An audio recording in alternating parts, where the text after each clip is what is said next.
Hello again, Struckwap. Welcome back to another day of streaming. Today I will be farming a little bit of gear for Konrad because I'm planning on releasing a build for him soon. So I want to get some specific items now that my old Konrad builds are kind of not as good as they used to be, mostly because some things changed with that necklace. So I'm definitely gonna try and farm a different necklace for him. Because right now, I don't think Konrad Vollen, my soldier, with its current items can go to Chaos 9. Chaos 8 he can handle okay, which is not a bad thing to do, but if I want to be making a build video, I want to at least make sure that he can do Chaos 9 within a reasonable amount of time, preferably without dying once.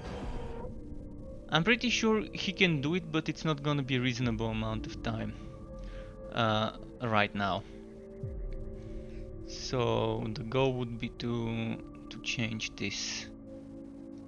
So for the time being, here we are. Let me quickly make sure everything's running smoothly. I think it is, but just to be sure. Yeah, I think everything is fine. We're good to go. So if anyone wants to join me, if you are on Steam, do let me know in the chat and I'm gonna open the game, invite you. If you're on my friends list, if you're not on my friends list, I can add you or you can add me. Doesn't matter who adds who. So let me quickly see what I can do here. As you can see, I'm going for a more defensive approach right now. And the last time I played on Konrad, I experimented with a little bit of pistolier stuff. And I also played a little bit of Solant. Now what am I gonna do today? I'm wondering if I should play a little bit of Blazing Herald. I think I'm gonna do Blazing Herald invasion farming. And you might wonder why Blazing Herald. You're gonna find out pretty soon why the Blazing Herald. That's actually a pretty good necklace, even though it's just too far off enemies taking more damage. I don't think I've got anything better to use. So let's do Blazing Herald for now. Wait, what have I got here? A Ring of Retribution. Chance to reduce cooldowns. Health and energy. Let's do it like this. Or maybe I should have gone for Fortitude. Crit chance. Yeah, let's go Fortitude here. Just wanna see what else I've got available.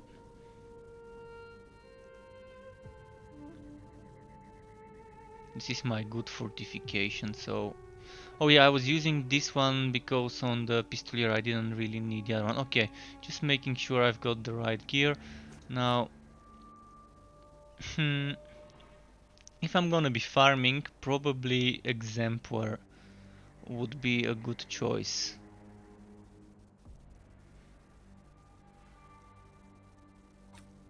If I'm gonna be farming invasions. And probably gonna go with Blade of Vengeance for invasions, we'll see. Now I need a shield, and I think right now the medic shield seems to be the one I wanna go for. I'm gonna unequip this in case I decide to switch. I'm gonna unequip this in case I decide to switch. Then I'm gonna use the medic shield. And alright, I think for invasions this is more than okay. What have I got here invasion wise? Only up to rank 19, so this guy hasn't been doing a lot of invasions unlike my other ones. And my main goal would be to farm some good wood.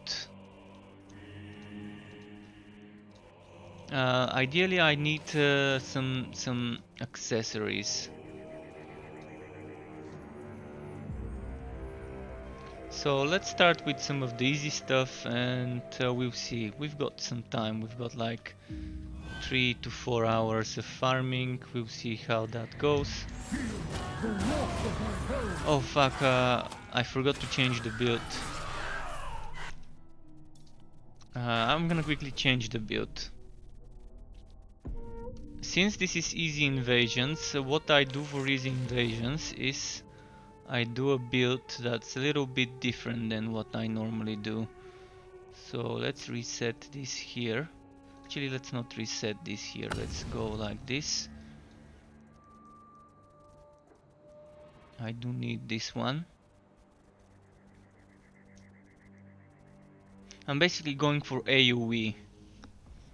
Going for an AoE setup. That's why I use Sigmar's Rat. Sigmar's Rat is amazing for AoE stuff.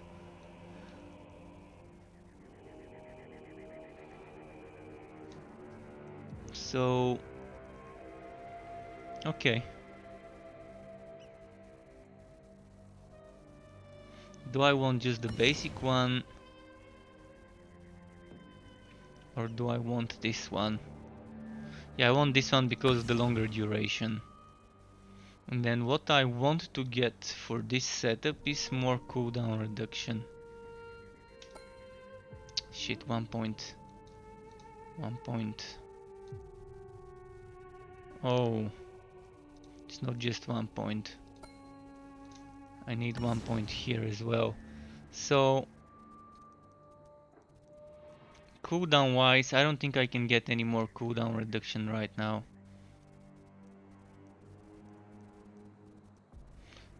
Probably this one, because it's 6 points.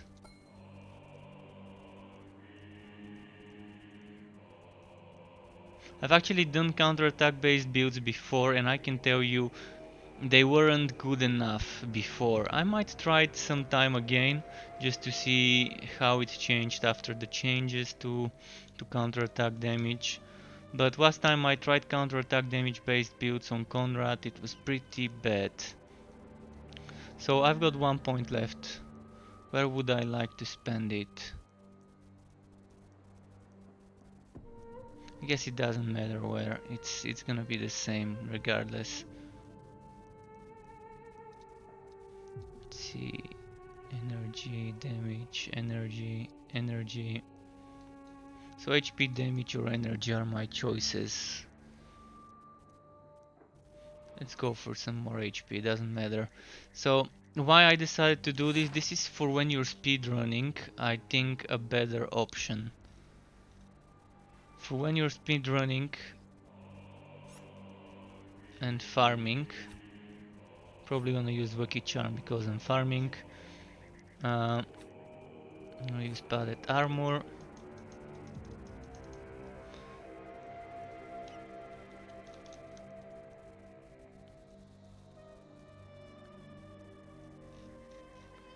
So for when I'm speedrunning, I like to run those god skills. The what's its name? The Sigmar's Wrath and Sigmar's Blessing, and I don't use Sigmar's Bastion when speedrunning. And basically I'm just using Break Through the Ranks with Sigmar's Wrath on top of me and using the shielded charge. That's why I like using this set, because this set gives me a heroic shielded charge, so for speedrunning, easier content, this is probably the best set on Konrad.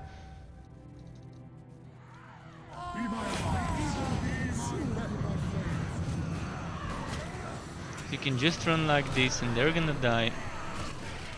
So if you're doing some boring low difficulty invasions, I do suggest stacking as much cooldown reduction as you can and doing something similar.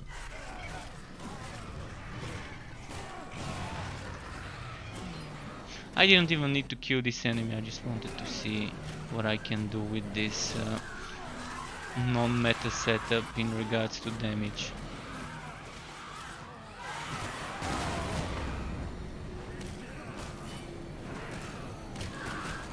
Gonna look into getting cooldown reduction amulet.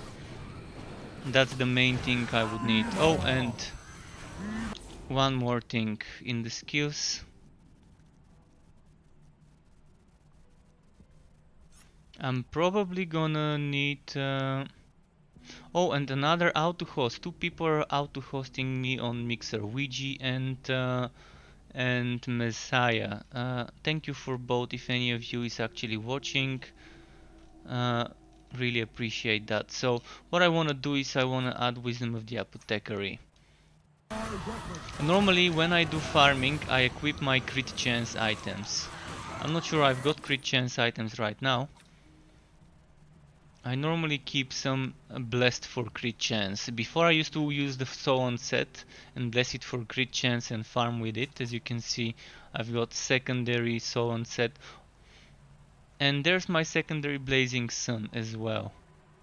So I might as well equip it. Why the crit set? Because when I farm with Medal of the Exemplar, I prefer wearing a crit chance blessed items to stack up more crit chance. And another thing you might want to do instead of Sigmar's Blessing, you might want to use Sigmar's Bastion. So I'm gonna do it like this to get more crit chance stacked. I think this is the better option.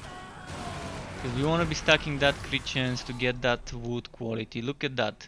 Even at a rank 19, a Chaos 2 is for 4600.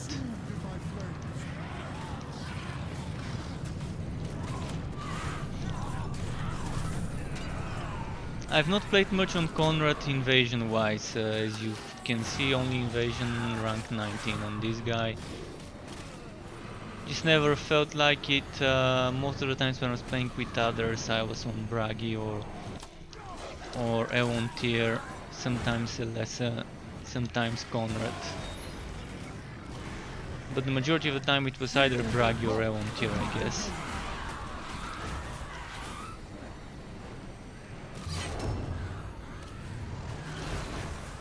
Especially when there was a second Konrad or a third Konrad. I would mostly try to avoid playing him, but I am kind of motivated to rework at least one build for him that I think is okay for Chaos 9. And for that I really need a good necklace for the cooldown reduction. That one that has a chance to reduce cooldowns. That's the one I need to get. It's probably still gonna be a Solent build, but right now, as you know, the problem is the healing. The lack of healing. That's why Wisdom of the Apothecary would be great for some harder difficulty stuff. Let's bump the difficulty a bit to Chaos 4, enemies exploding on death. Let's do this one.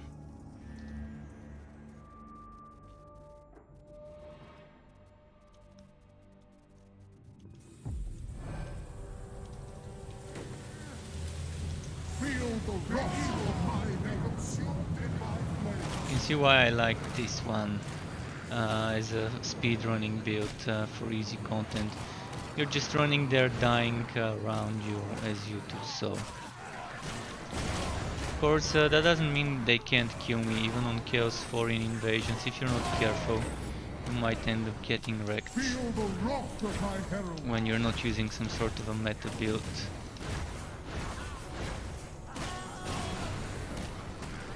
And this is a bit of a difficult skill to control. You have to know the exact distance for the heroic shield charge. You have to know exactly where you're gonna end up at the end of the skill. Oh, poison enemy. We gotta be careful around this one.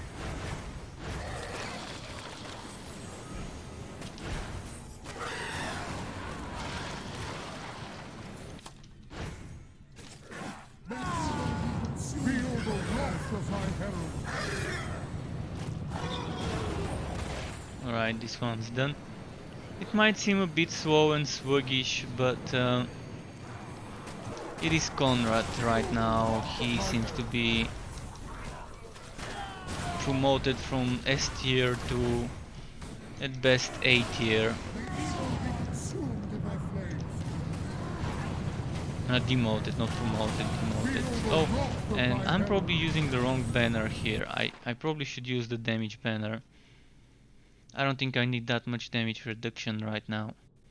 Whereas cooldown reduction would really help.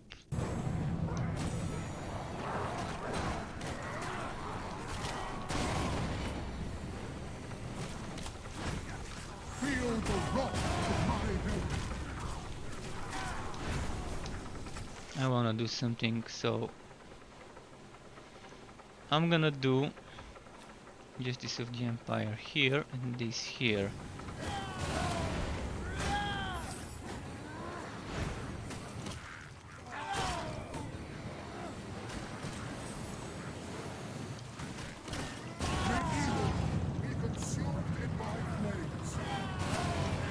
So not using a basic skill.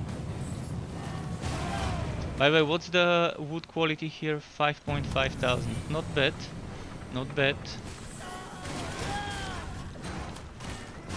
But yeah, right now I'm not after XP, I'm after gear. I'm after items.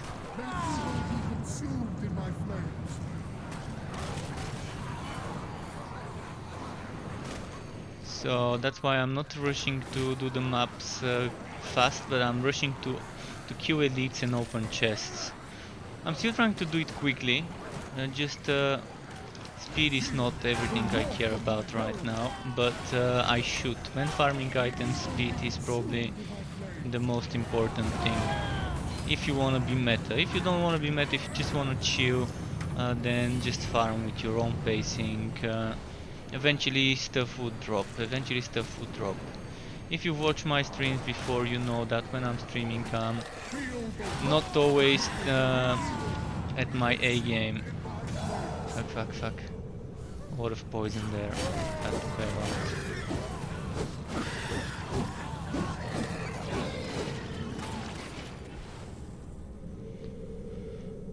I think I needed to go this way, so let's go there. Kind of annoying map. From the bag of pussies, I drew the dick, as they might say. So yeah, kind of unfortunate here, going the wrong way, not noticing this little gap here in the layout.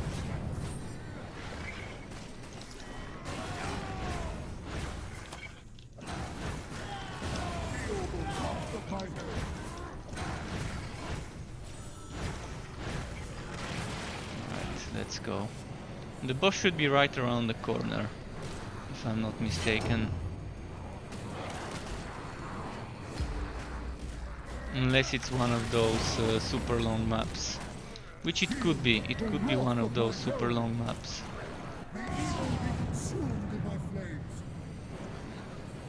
No, it doesn't seem like it's one of them, so that's probably the boss room here. There we go. Chaosbane, so it's not that difficult.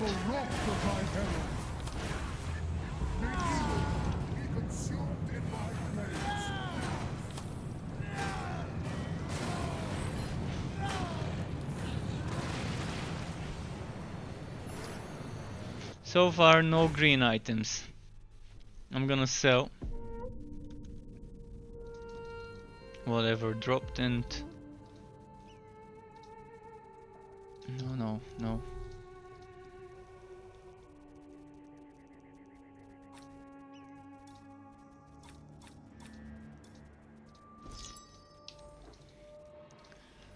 So that was the Chaos 4 one. Let's get a little bit more corruption resistance and then I can try and do some more Chaos 4-5 maps. I'm not gonna complete this invasion to 100%. Eventually at one point I'm gonna switch builds and do some relic hunting. Only because it just gets boring doing the same stuff over and over again.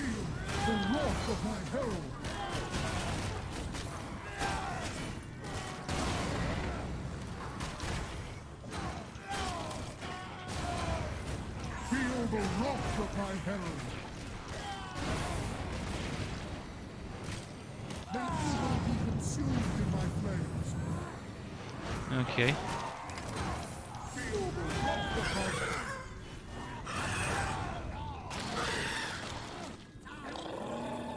Let's keep moving. I probably should put more crit chance items on. But putting more crit chance items would lose me some HP. And right now my damage is kind of okay. It's for this difficulty I'm doing my damage is fine. For any other higher it probably won't be.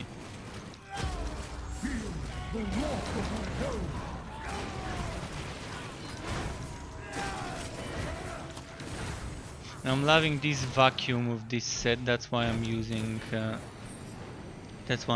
this set for the speedrun AoE farming. Check my wood quality right now. On Chaos 24465. How much is my crit chance? 30%. Oh, is that crit chance reduced? Okay, so this means my wood quality is reduced because of the map mod. Because this item only gives me 193 due to my crit chance being half of what it normally is. That's fine. I didn't notice that it's that kind of a map.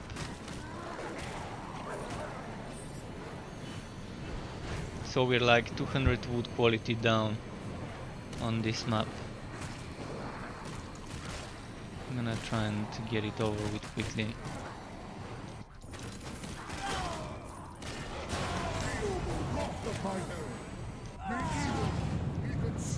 The creature should be, I think, around this corner and on the next room. Let's see.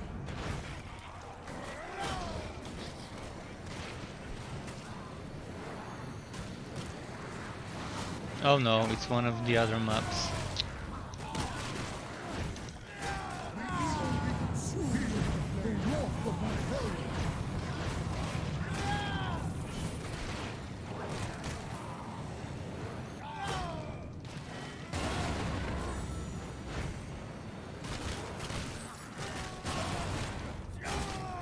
Alright, let's keep moving. Feel the wrath of my herald. May evil be consumed in my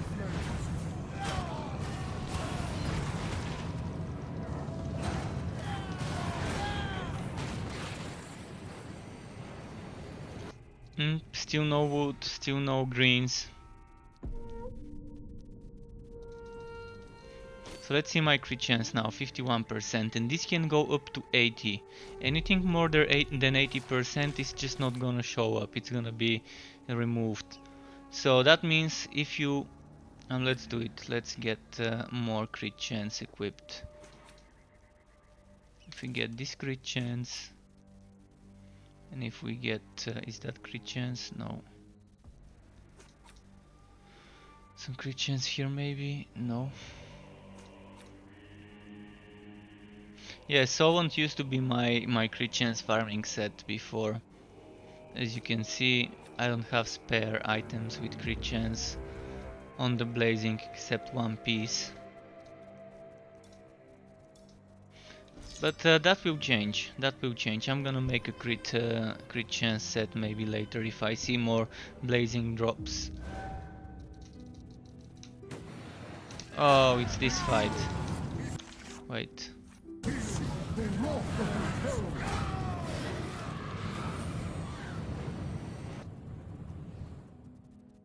That was a quick one. Once I get this thing I'm building for, the corruption resistance, I can do some Chaos 4 or 5 maps. I'm not gonna do the Chaos 6 ones because the corruption is annoying, and without the healing amulet working, Konrad is a bit of a weak sauce. But we've got Wisdom of the Apothecary, which should make up for some of the lost healing, especially if I get health drain items. My main go for now is getting as much new health drain items as I can and getting the cooldown reduction amulet. Those would be my goals for the build I have in mind for him. It's gonna be a build that would be viable with 3 different sets. The way I'm thinking ahead with this build is something that would work with the blazing, with the soul and with the meteoric iron. In the same way the crit monster on Bragi works with multiple sets.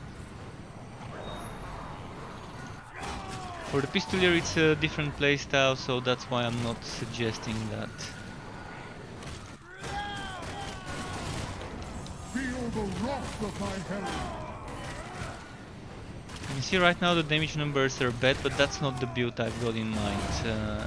The passives are different, the actives are different, so in this regard it kind of is a little bit difficult to compare right now to what I've got in mind. Just gonna quickly check for some items here.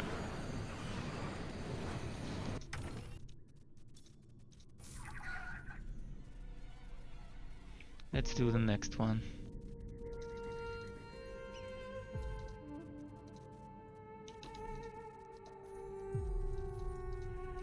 Okay, we've got this, so we're at 60% corruption resistance. I could start moving down to the Chaos 5 nodes. So I can do some of the Chaos 4 and 5 nodes. I'm wondering if I should go and complete this to 100%, if I can.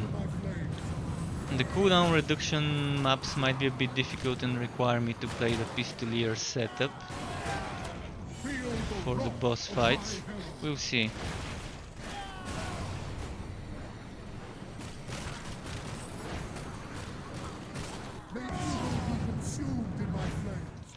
Oh, fuck, I forgot to heal.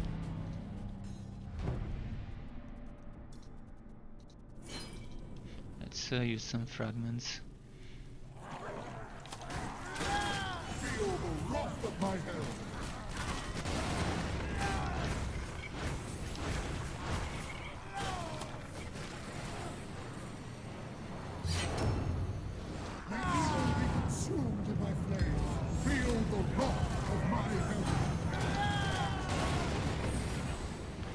Few more enemy kills and then it's gonna be creature time.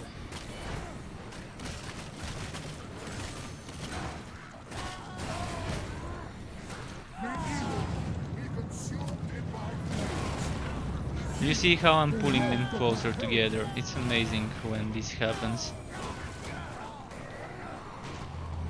Just gonna heal up a bit. Ah! Fuck, I didn't even see what hit me.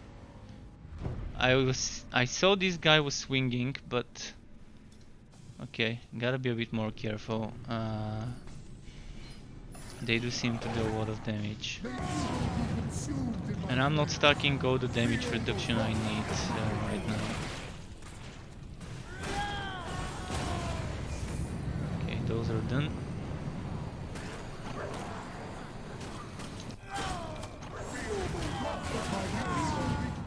Fuck, how? How? How and what killed me? Man, I'm super squishy. But I don't wanna lose this, I really wanna be stacking as much damage reduction as I can.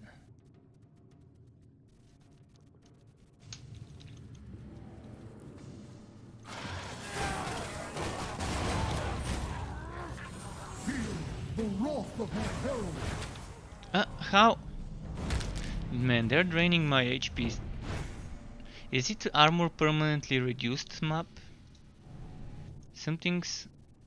Oh, okay, armor permanently reduced map.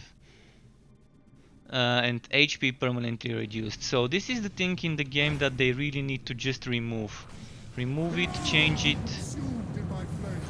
It doesn't belong in this game. Armor and HP permanently reduced map modifiers is not a fun way of making challenging content.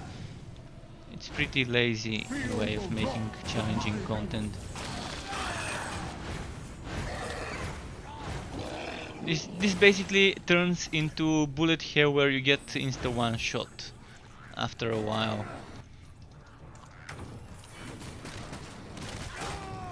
So yeah, let's try and end this torture of a map quickly. If I saw it was armor permanently reduced, I wouldn't have even started that map. Not on this build. Because this is a build for easy stuff. For speed farming, easy stuff. A build that is supposed to get hit multiple times. Because each hit reduces my armor. Look at my armor right now. 26,000 right now.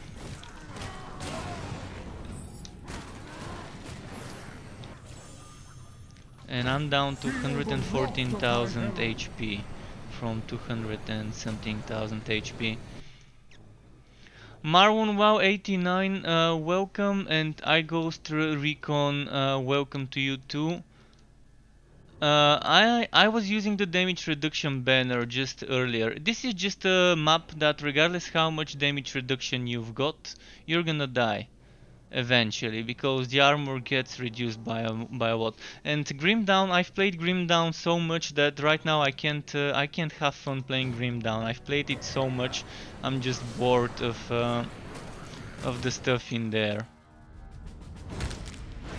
But yeah, the thing is, I die before I even place a banner on the ground, so even if I do the damage reduction banner, you're gonna see it's not gonna give me any much better results.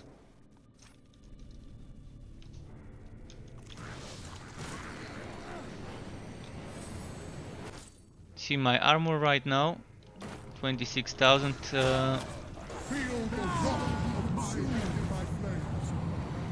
But yeah, my HP went from 200 and something thousand down to 114,000. So it's just an annoying map with modifiers that just need to be removed.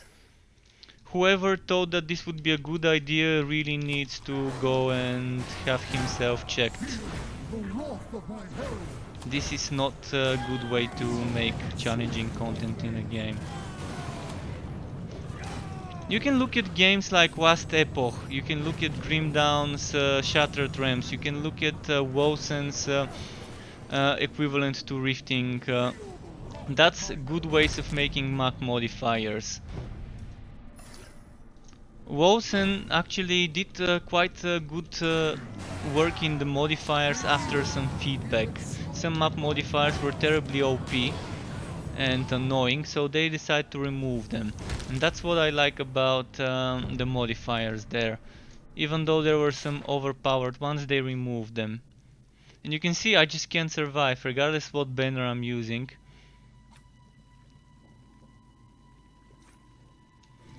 But I didn't want to do a map like this. If I knew that it was a map like this, I would not have even started it. Because I was supposed to do some easy speed running, easy speed farming of items on Chaos 4-5. Because this is not a build to handle that type of content. Different builds are good for different content. This is definitely not the build for that content.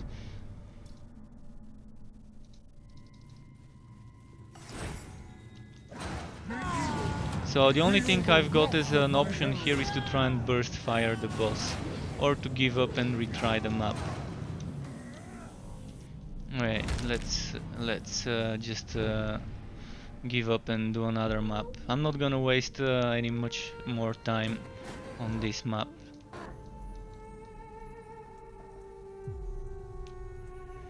Let's do this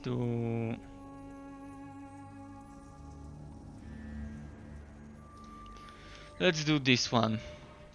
That's one of the biggest problems with the end game in this game. It's super annoying in some regards. Some of the map modifiers are just basically bullshit. I still play Wosen, but I'm waiting for them to do real balancing in the drop rates, the unique item drop rates. If they don't do changes in regards to how often unique items drop, I don't think I want to return in Wolsen with the current shitty drop rates. They added new unique items and they didn't boost my old items. So basically the thing with Wolsen is they added a new tier of unique items. So if you get high item level uniques, they're gonna give you better stats. But what they forgot to do is to boost the old items. So I have a lot of unique items saved up and I was hoping that they would add new tier for those and boost them. But they didn't boost the old gear, they only boosted new gear. And I don't feel like spending 200-300 hours more farming the same items I already farmed and saved up, just so I could get that new tier. If they increase the drop rates of unique items, good, fine. Wolfen is a great game and it can be an amazing game as long as they rebalance some of the broken skills. Right now, the past patches have been a disappointment after disappointment after disappointment. Um, they're doing they have the good ideas but they don't execute them well. It's like you want to do good but you end up doing something good and two bad things while doing the good thing. Like let's say you want to save a person but then you end up killing two people by saving that one person. Something like that. That's what they're doing in Wolsen right now with their patches. I like that they're adding a new tier of unique items, but they really should have thought about people who already farmed high item level versions of those items and just to convert them. And it's not difficult. They already have proven that they have the capability to locate unique items and change them, because there was a bug that allowed people to turn unique items into legendary items and have a ton of stats. And when they fixed that bug, everyone who had such unique items got their uniques converted back to their original state. So why wouldn't they do something? For example, I have a level 160 unique sword, let's say. And now a level 160 unique sword would have maximum level required 60 instead of maximum level required 40. So they should find all such items and convert them to the way they are now from the old ways. Otherwise they're just showing you a middle finger and telling you the time you've spent playing their game is not important to them. So out of all the RPGs right now, the only one I could suggest to people as a top game would be Grim Dawn. Grim Dawn definitely has the most good variety of end game and is not as punishing as Path of Exile. Path of Exile, for example, is too punishing, it might be too complicated for a basic player. For a more casual player, whereas Grim Dawn is good. It has options to skip some of the grinding to level up a new character. You're still gonna have to unlock some devotions and stuff like that, I think. But it's much better than it used to be. But you can't compare a game that's new, like Wolsen or Chaosbane, with a game that has been out there for years. So Path of Exile and Grim Dawn, they're just in another league. Diablo, for example, I can compare with Grim Dawn and Wolsen, and Diablo 3 compared to Grim Dawn and Wolsen, of course, is way below those in regards to how the developers are handling it. Okay, Skaven Killer drop. But Grim Dawn has it all. It has survival mode with the Crucible, it has rifting with the Shattered Realms, it has Nemesis hunting in the open world, it has boss fights, it has roguelike dungeons like Port Valbury, Steps of Torment, Bastion of Chaos, and so on.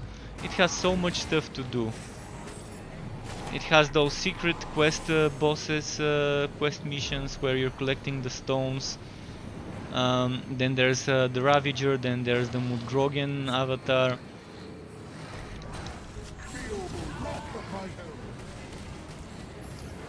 And if you use GD Stash, you don't need to unlock anything. But GD Stash is kind of like, when I use GD Stash on a Grim Down character, I get bored.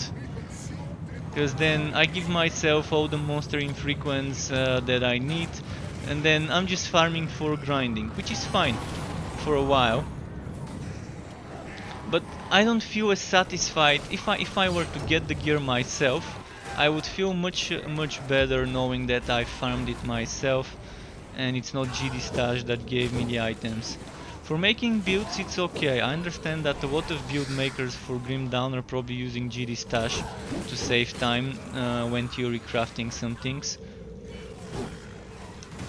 I also know how a lot of the people from the player base don't like people using GD Stash when they're making builds. But I really don't care if someone is using GD Stash or not when they're making a build video. It's acceptable. I mean, they're not playing in your game. I know some people get angry when someone is playing with GD Stash characters in public matches. But if they're just playing them in private, it shouldn't concern other people really.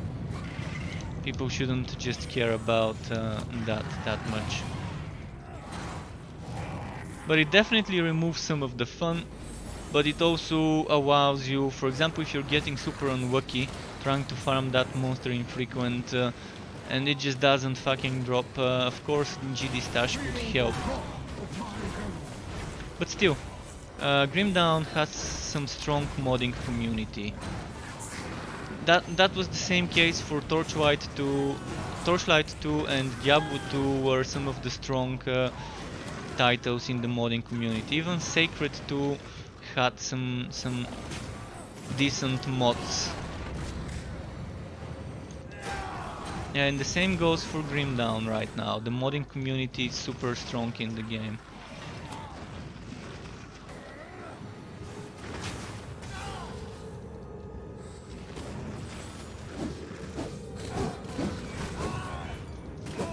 Okay, I think I'm gonna switch builds. I'm gonna need to switch builds if I'm gonna be doing something a little bit more difficult.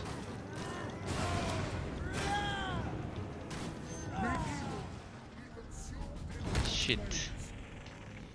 That didn't work out as well as I wanted it to. I really wish there was someone playing with me to speed up this farming, because Konrad right now is painful to farm. I'm dreading the moment when I'm gonna need to farm for Konrad, and this moment came. I wanna make a build video for him and I need some new items, because right now they broke the best item for Konrad. The amulet that heals you when you use a god skill. They broke it and right now Konrad is the worst of them all. Even Alessa is stronger than Konrad right now. And Konrad used to be the strongest before, in terms of immortality. He could be unkillable.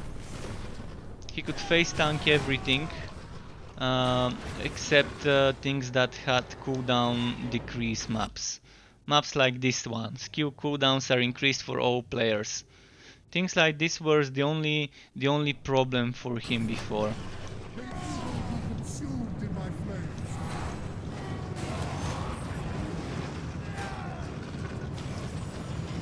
Of course, Pistolier build doesn't get affected by this, so the Pistolier build is pretty nice. Probably gonna switch back to it for now. We'll see. Please don't die when you're so close to killing the enemy.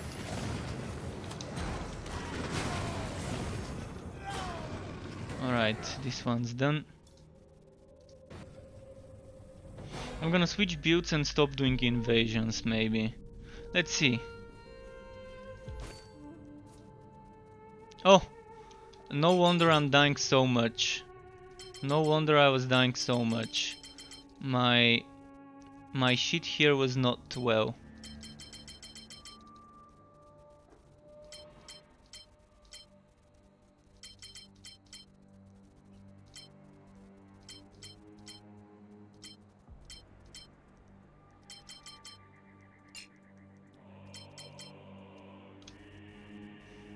Okay, that explains some stuff. I think I can stay with this one for a while. Let's see how different it will be. I normally, as I said, I normally don't really play much with this build. The speedrunning build for easy content.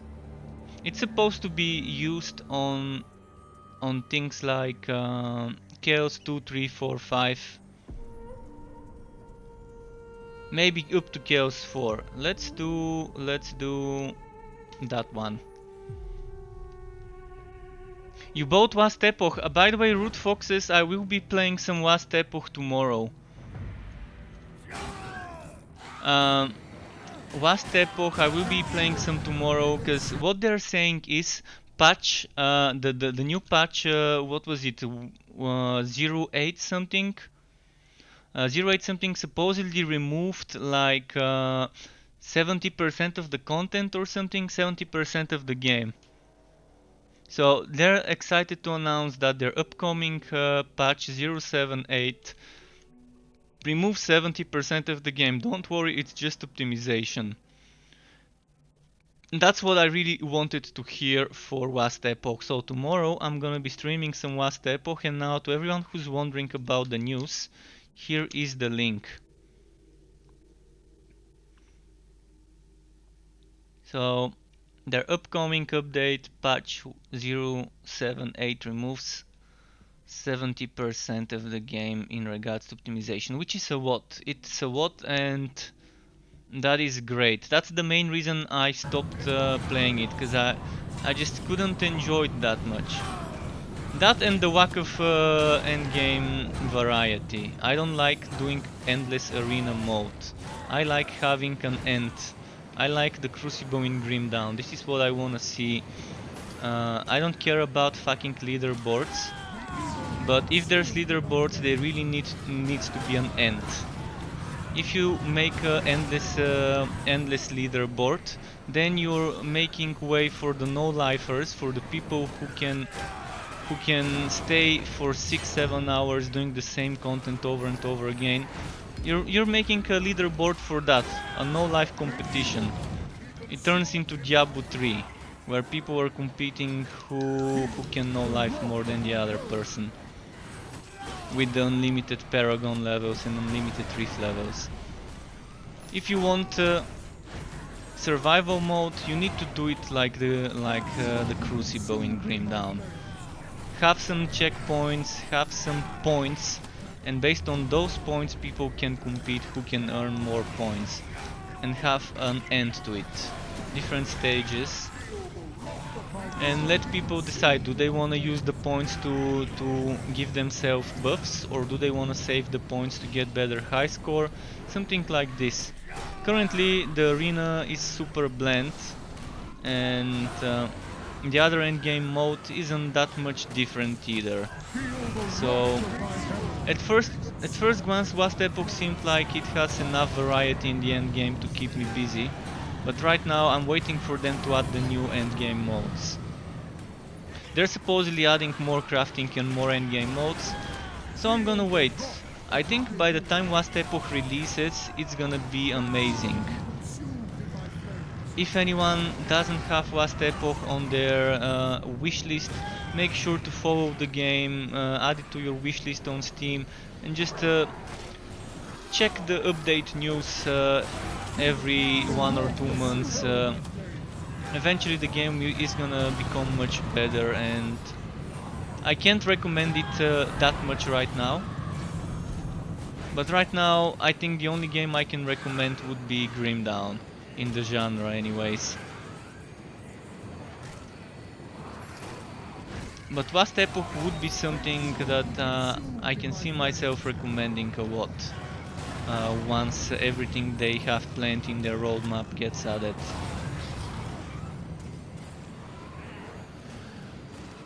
I'm gonna see tomorrow how better the optimizations are, because there's a lot of build variety. One of the strong things about Vast Epoch is the immense amount of build variety. You can modify your skills. You can modify the passives you're taking differently if you want, but the biggest selling point for the customization for me is having separate skill trees for each skill. Each skill having their own separate skill tree. This is just something unique, and this is what sets them apart from other games' skill systems. So when developer shows some sort of originality, I think people really appreciate it. When they're not just copy-pasting another game's skill system, which is not a bad thing to do. Just some people are bored of seeing the same thing over and over again. Not all, but some.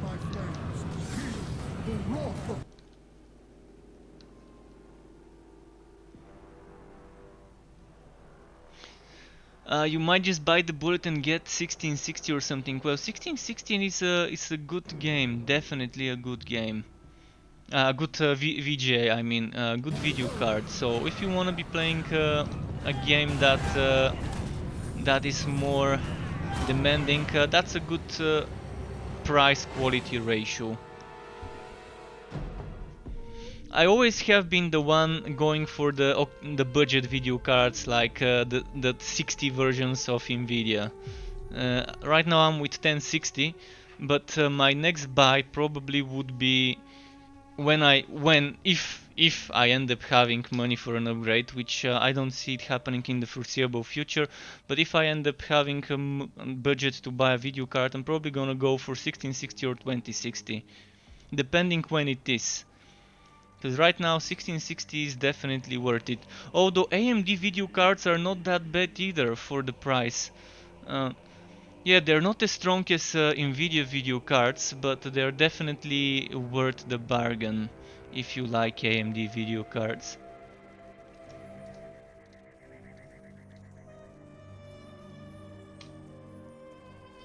Exploding enemies. I really don't want to do exploding enemies, but I think I'm gonna have to.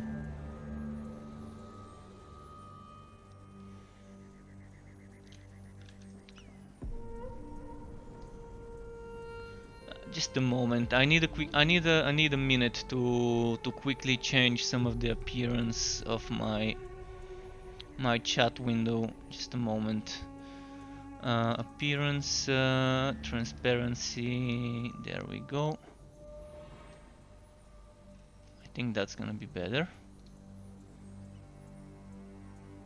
So yeah, just give me a moment. 1 minute, and I'm gonna be back.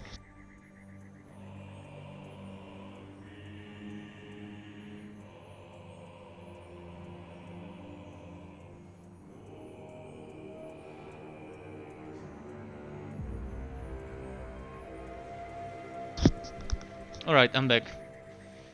So, should I keep doing this invasion or should I go this way? I'm gonna try and do these exploding enemies, and the rest I'm gonna do later. Then I'm gonna move on. After this map I'm gonna do some relic hunts on another build. Chaos 8 in relic hunts the same way I did last time I was streaming with Konrad. I'm gonna go on the Sowan build, for which I'm actually farming right now. Although the build I've got in mind, as I said, would be good for 3 different sets.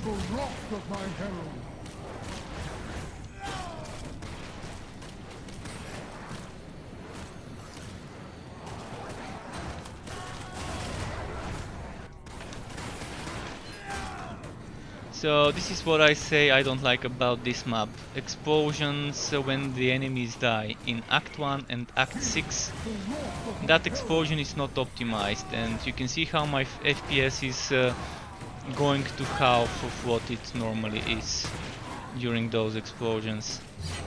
And the more the exploding enemies, the worse it gets. That's why I don't like doing those maps, but has to be done, I guess. I'm just gonna skip through it. I'm not gonna kill every single elite on my way.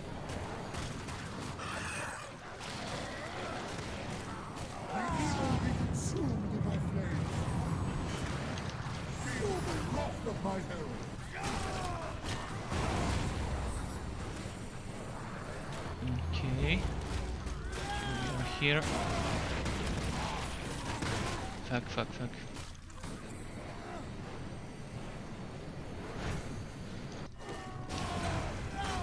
May evil be consumed in my flames. Feel the wrath of my hand. Alright, this one is done. Okay, switching builds now quickly.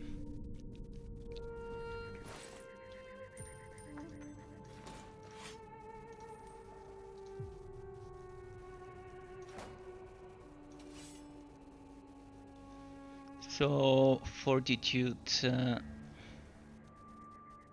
probably gonna grab that one.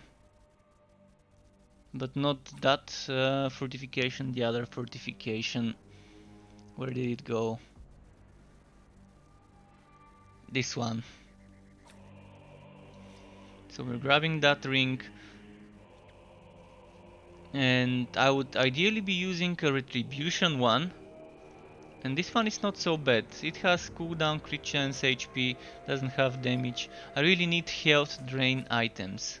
Right now that's the best thing I can do to my setup. Some good health drain items. See, this one is a great one if it worked. Before, this one was the holy grail of non-pistolier builds. Right now I don't even know which amulet to try farming besides the Sacred Fire Medal.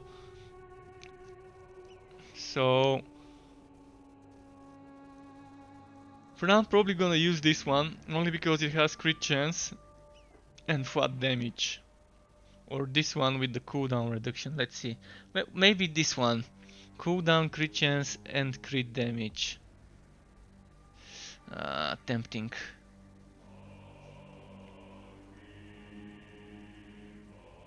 But the thing I really need is a Sacred Fire Medal with good stats.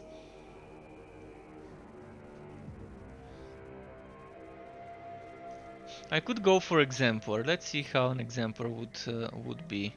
Crit chance without it, 50%. Not so bad. This is the God Skill 3 I'm using, if anyone is wondering. And the passives I'm using are... Oh, there's something missing here.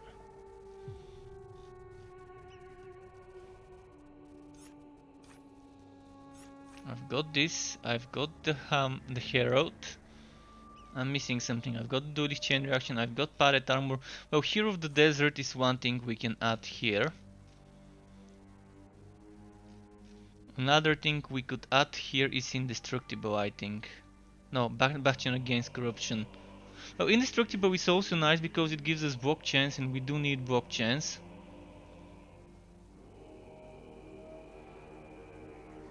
Bastion Against Corruption is something that works only if you have a lot of enemies around you. Whereas Indestructible works all the time. But if you want Indestructible, you're gonna have to downgrade something. And I would suggest downgrading maybe that one. Unless it was already downgraded. Okay, I've got the solution here. Divine Judgment gets downgraded. And then we use Indestructible. And now my block chance is 32%, not the best, but with this skill it becomes a little bit better, Or does it? Maybe it doesn't. Oh no, with this skill it becomes better. 42%, okay, that's not so bad. We will be blocking some stuff. The difficulty is Chaos 8, let's see how we do with Chaos 8.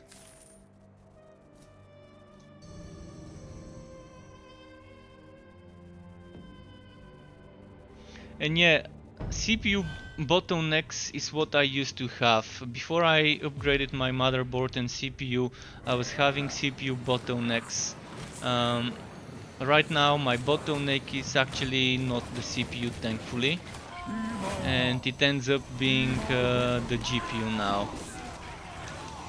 But I'm not bottlenecked that much, but it definitely is my GPU that gets used more than I would want.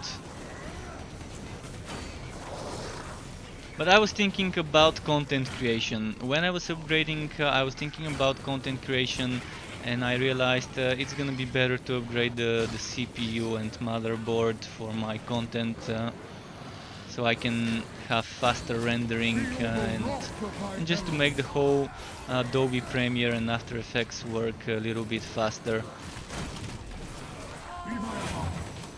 Definitely was not a bad decision.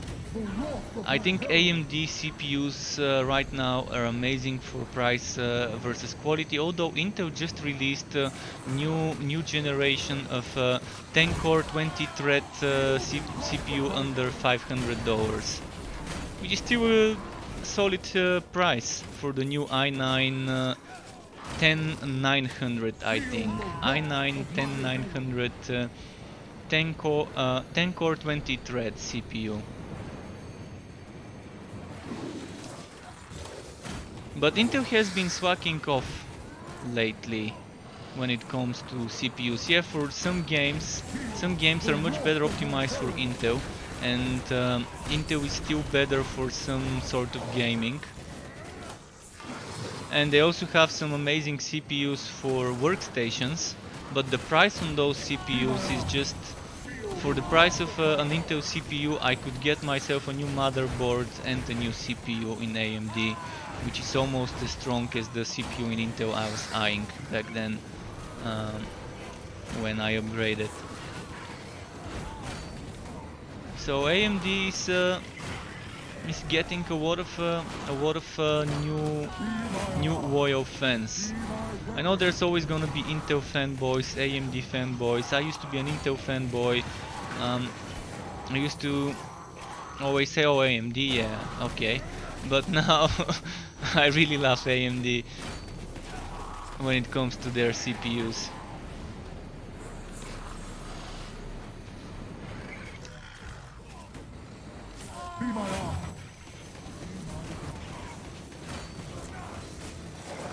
They're just definitely worth the price.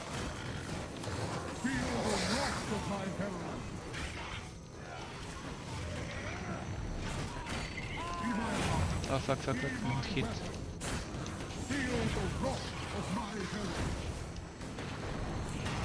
So this is kind of my old blazing hero, no, my old justice build, Empire Justice build, with some slight changes gear-wise. And as I said, I want to get items with health drain, and I want to get that amulet with cooldown reduction. Oh, I know what I was missing here. Instead of indestructible, I'm missing this thing. Wisdom of the Apothecary, and I still can upgrade this. Because right now we need healing for the build, and that's why I decided to use Wisdom of the Apothecary as a shield. The medic's pavis with the Wisdom of the Apothecary heroic passive. This is the one thing that the build right now is missing. Health regeneration, health sustain, or whatever you want to call it.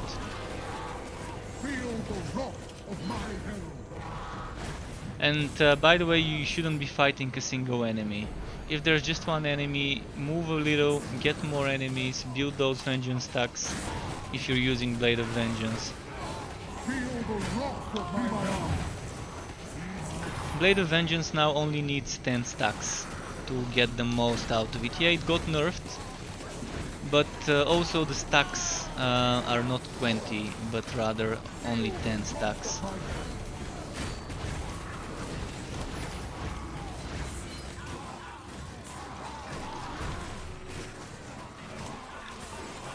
What do you mean, unless you have rich parents with deep pockets, go Intel? Oh yeah, I now understand it. Yeah, if you have people who can invest or if you have a high-paying job, deep pockets, Intel is nice. Especially for some cases, Intel is much better. But AMD definitely is for the average consumer who is a bit more price savvy. You really want that AMD experience price-wise.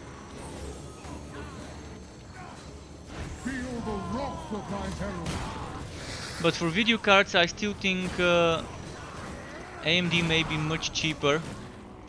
Well, not much cheaper, but substantially cheaper than Nvidia. But the quality drop, I think, is kind of a larger quality drop when it comes to Radeon and Nvidia comparison of the video cards.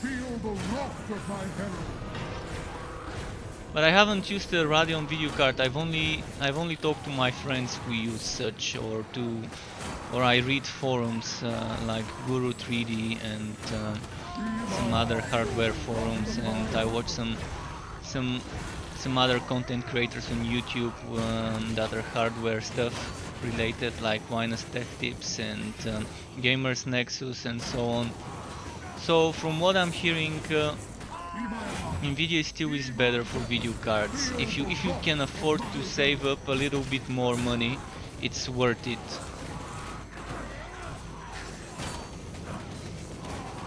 But I love how we can end up talking about hardware on my channel. I'm still playing in the background, chilling, trying to kill some demons, and this one, I should just pull him away. Wait, is that demonic Portos?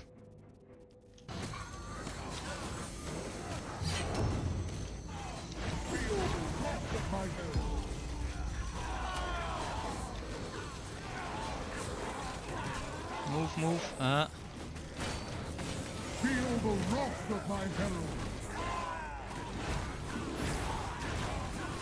Shit, I'm stuck in between the enemies. Feel the wrath of my herald.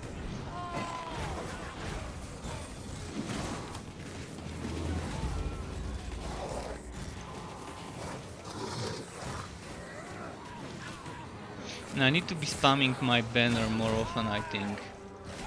Maybe not.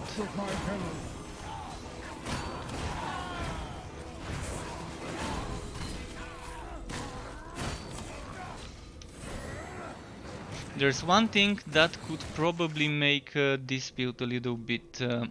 if I remove Break Through the Ranks and add Taunt, that's another skill with cooldown. And it can keep my... It can keep my my duelist chain reaction up more often.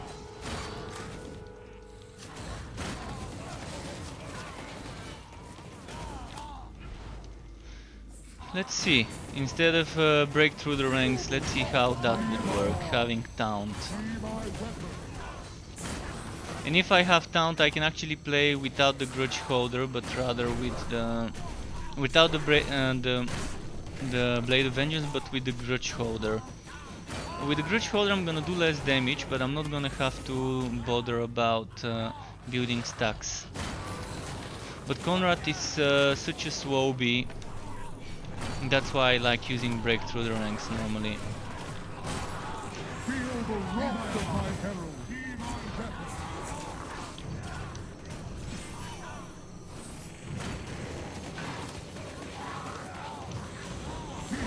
The wrath of my herald.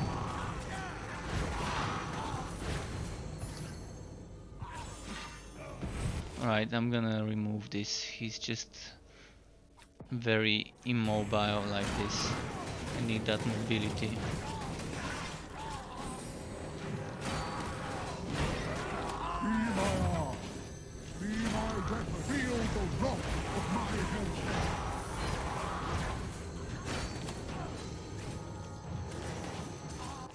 And just quickly wanna check the legendary ranks.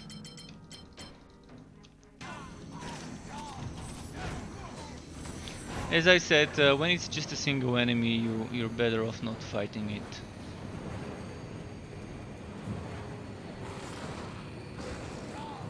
The Sowan's build is all about hunting the enemies in big groups.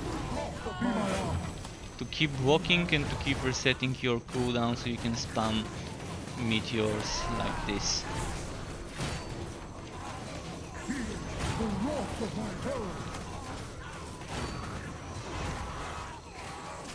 Right now the problem is, as I said, the healing. That's the biggest problem.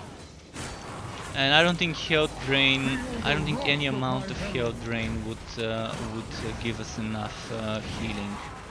Because what we need is to be able to heal. Let's say we can heal 30-40,000 HP per hit. Then that would probably work fine. But I don't think there's enough health drain to give us this much from all items. Even if I replace every single item on my set for an item that gives health drain, I don't think it's gonna be enough.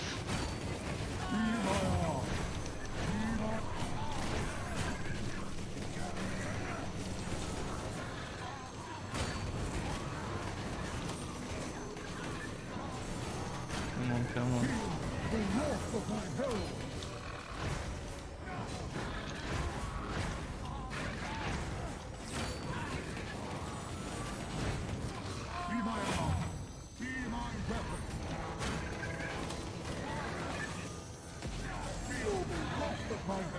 How's my cooldown reduction?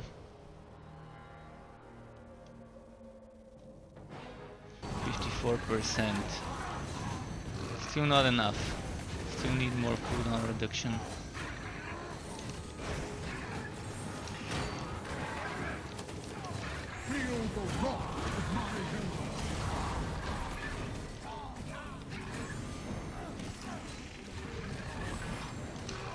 See, before I would have been face tanking this guy and he would have been dead 5 times already.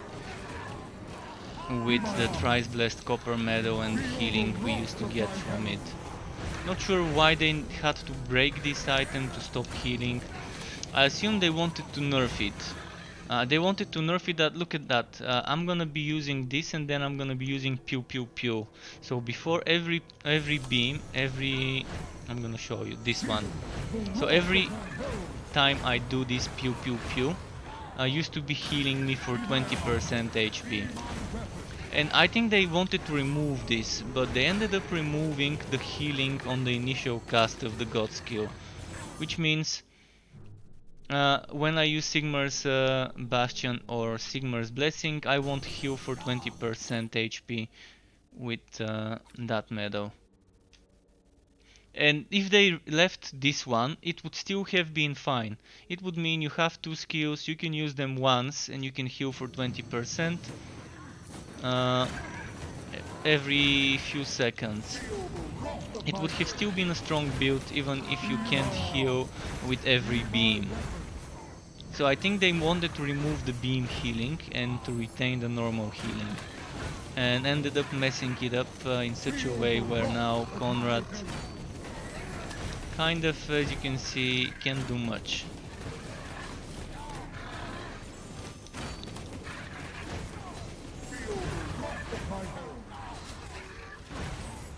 I mean, I can still face tank some stuff, but I've got to dodge some other some other abilities from the enemies. It's my gear quality, 5.5 thousand.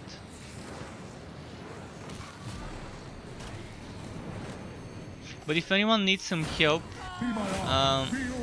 feel free to let me know. We can go to some easier content. This is Chaos 8. We can go to something like Chaos 7, Chaos 6, and it's gonna be fast. I'm actually thinking myself on going to farm on Chaos 7 with this build instead of Chaos 8, just to speed things up a little. Or to switch to the Pistolier build and farm on that one.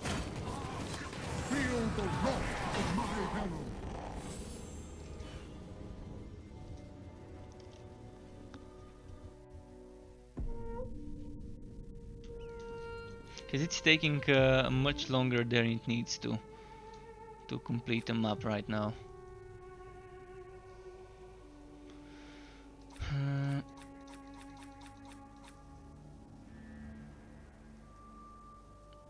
I'm getting a lot of counterattack damage items.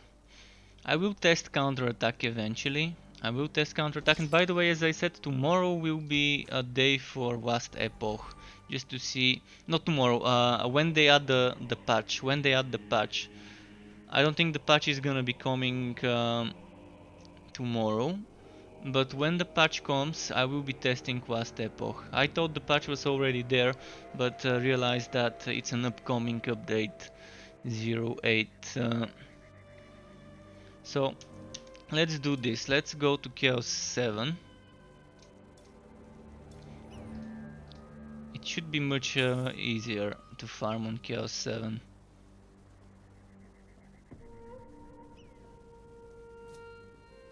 Let's do this.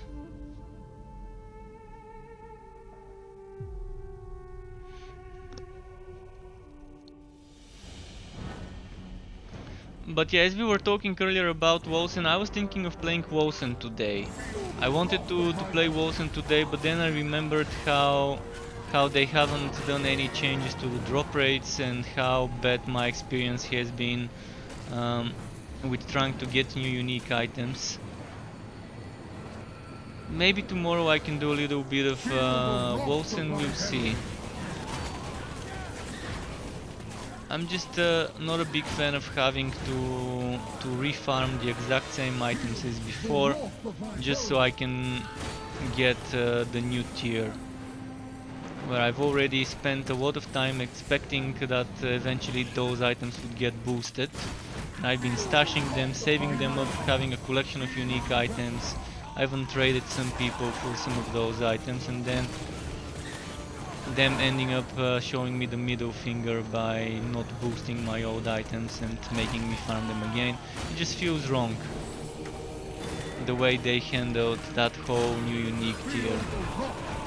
Good intentions behind it, but the way it was handled wasn't really well.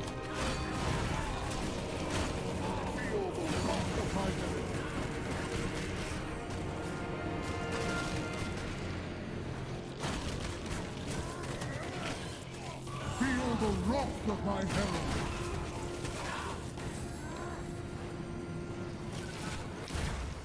Let's keep moving here. Be my arm. Yeah, much faster on Chaos 7 now.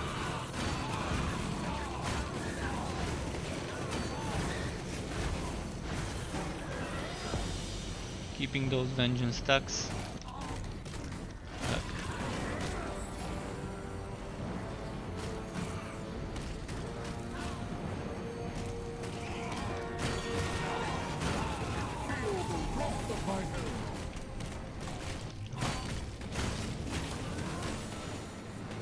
Feel like I'm going the wrong way. Maybe not, we'll see.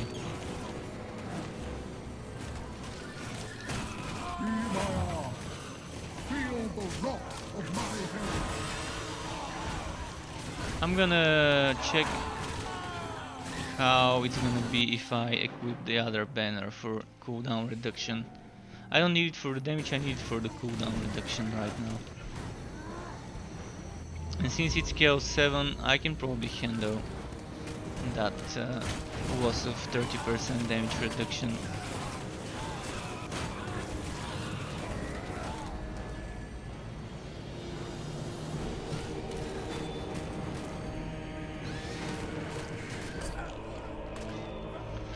Oh, as I suspected, wrong way here, but maybe that way is not gonna be the wrong way. So I hope I don't have to backtrack all the way to this side. I'm out of energy, by the way.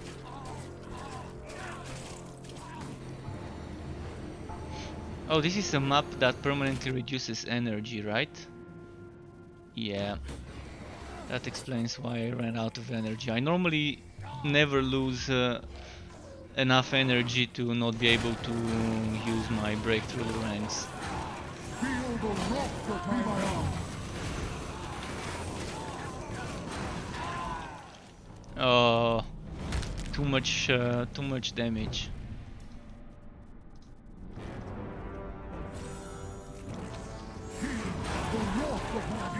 I think I need to kill the healer first, so let's do that.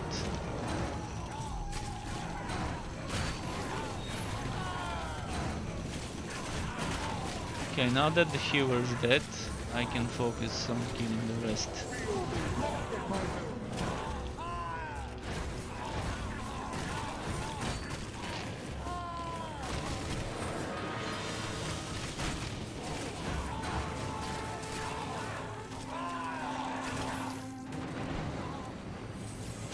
Feel the wrath of my herald.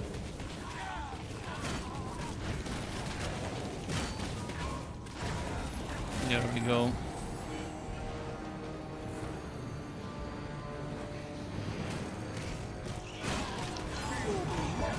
Let's keep moving. Fuck.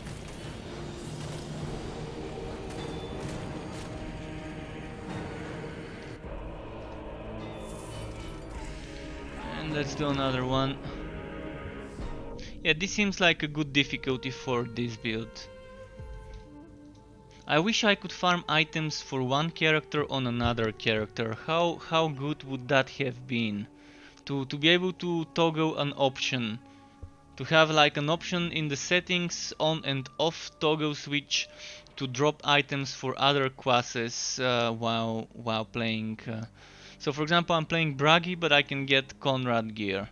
That would have been amazing. To be able to switch it on and off. Like if you want dedicated drops, class dedicated drops, switch it on. If you don't want class dedicated, class specific drops, switch it off.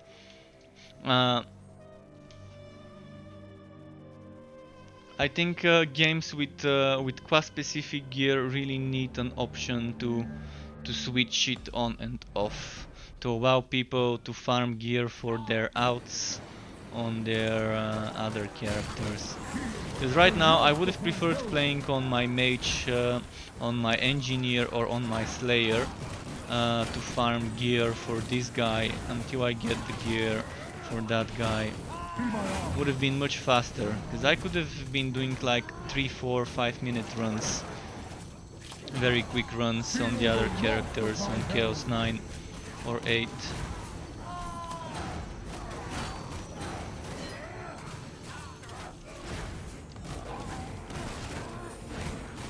You need to level up your mage on which game? The wrath of my herald.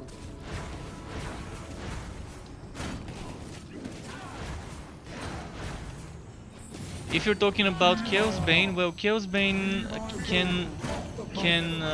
we can share saves. If you want, I can always send you my save game files if I can find out which one is the mage. Feel the wrath of my herald. Mage is one of the fastest characters to level up. Actually, with the mage, all you need is to get the teleport and to get some stuff like the Breath of Fire skill is not that bad, but you really would probably want Blinding Light and the teleport skill when doing the story mode. Once you get the teleport skill, things become much faster. You can start rushing. Of course, Bragi is by far the fastest and the easiest to speedrun. The Dwarf Slayer, if you're speedrunning the story mode, he's probably the best for the job. But the mage isn't that bad either.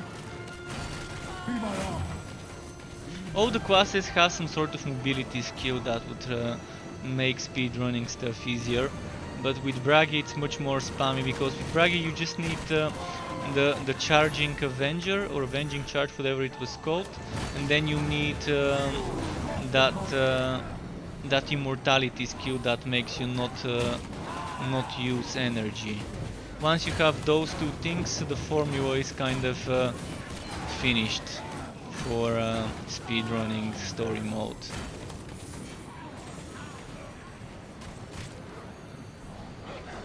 But I'm really happy when I play this map layout, this biome, the Act 6 biome.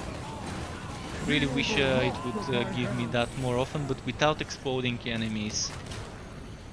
What they need to do is temporarily remove the exploding enemies map modifier with a hotfix until it's fixed, until it's optimized to not drain your FPS. And once they fix the Act 1 and Act 6 exploding enemies, that green explosion, to not be soaking up your FPS when there's like 10 enemies exploding at the same time, then they should put it back into the game. I think it's a problem with whatever the animation is. Maybe they're using some heavy animation that hasn't been optimized, or maybe the game just can't handle all the calculations or whatever. But I think it has to do something with the animation.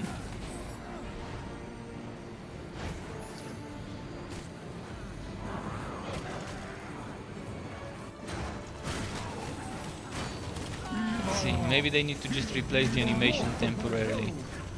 But the way I would have handled it, I would have removed it from the game, temporarily disabled the whole modifier until a solution to this whack, video whack has been implemented. Because I love getting Forges maps, because it's the least played one for me. It's of course it being the newest act means I've spent the least amount of time playing it, and I love playing it, but most of the times when I get it, it's exploding enemies and I have to kind of re-roll it. And it just looks sick. It looks nice because it's an open area, kind of like Prague. You're in the city streets, you're not in some sort of a dungeon without sunlight. I love playing on maps with sunlight. In any game... Oh fuck, there's a healer. Didn't notice. In any game I play, I'm a big fan of open air maps.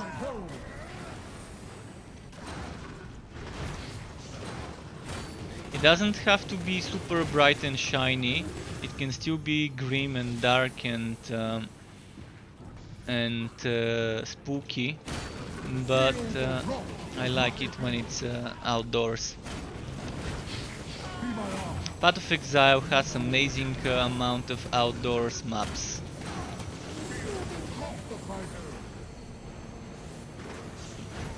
For example, Grim Dawn has so many good stuff that is outdoors as well.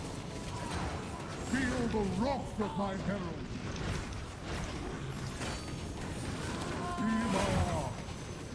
But yeah, maybe tomorrow I can do a little bit of WoS and see how the game changed. Maybe I can go back to Spin to Win.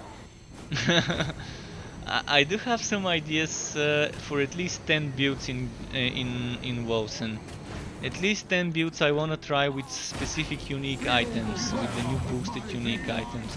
The thing is, I'm probably gonna need at least 200-300 hours of grinding to get those items, and even then, chances of me getting those items is pretty low, and I might never get them.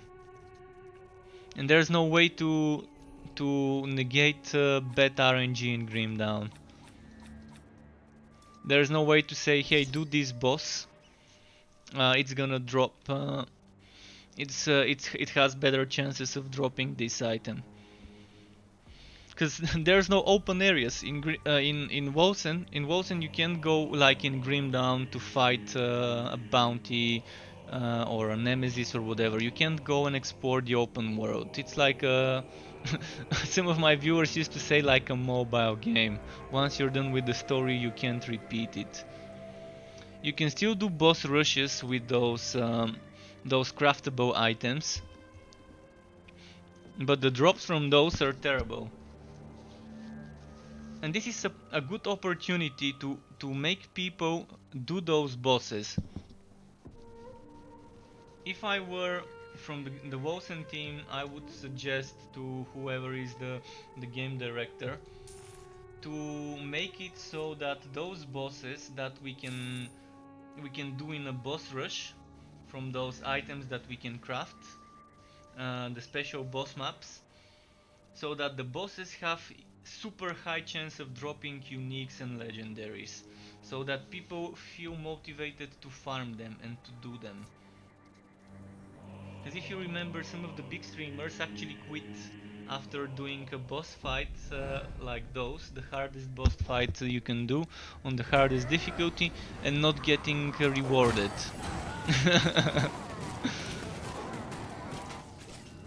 I can understand their frustration. I'm an item whore as well, so when I don't get rewarded for the time I'm spending playing a game, I just lose interest in the game. Because it could be frustrating spending hundreds of hours on something and just to see all that progress showing your middle finger. This is where Chaosbane is something I really like. It really has decent drop rates. Right now I'm in a bit of a bad streak, which is normally not how it goes, but normally you've probably seen how often I get green gear when I stream Chaosbane. Are we playing against invulnerable enemies? Fuck yeah, invulnerable enemies. Fucking hate this modifier on this map. Sometimes the enemies are invulnerable and until you kill them you can't move further with Konrad. With the mage I can teleport, with Bragi I can jump, with the Lesser I can dodge. Here I kind of am stuck sometimes if I can't kill them on time. And look at that nasty enemy. This map is great for pistolier builds though. If you're a pistolier build on Konrad, those map layouts are the best, because they're mostly grouped up in a line and pistolier can reach far, very far actually, if it's a mastered heroic version.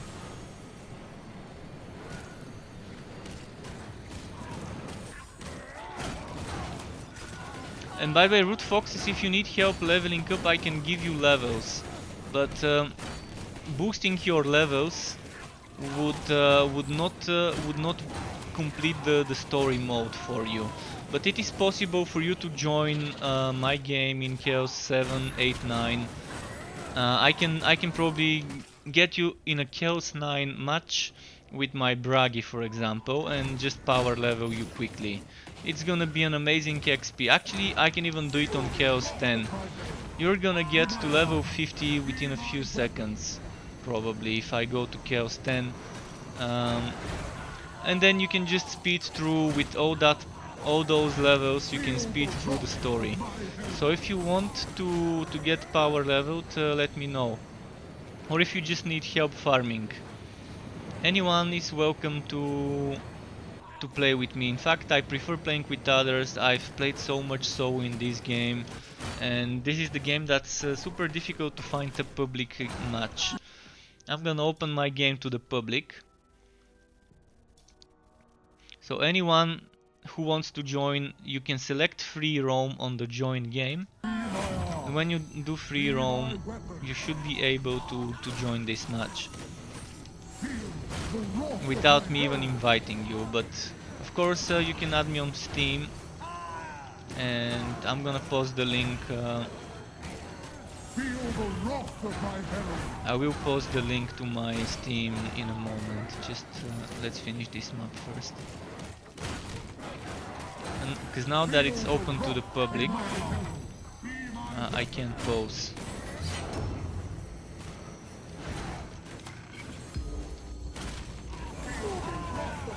On S-Top, on Vast Epoch, I've only played 3 classes.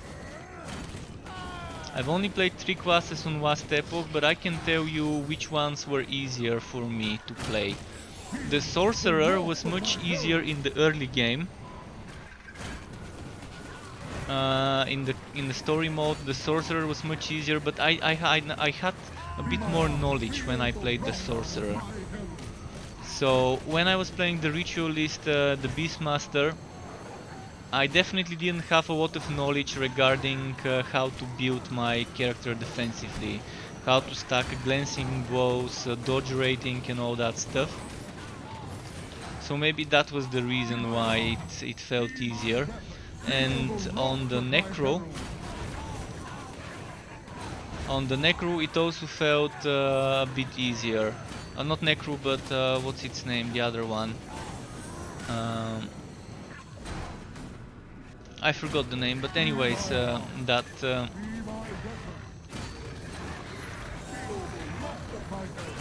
Aquite, that other Aquite class.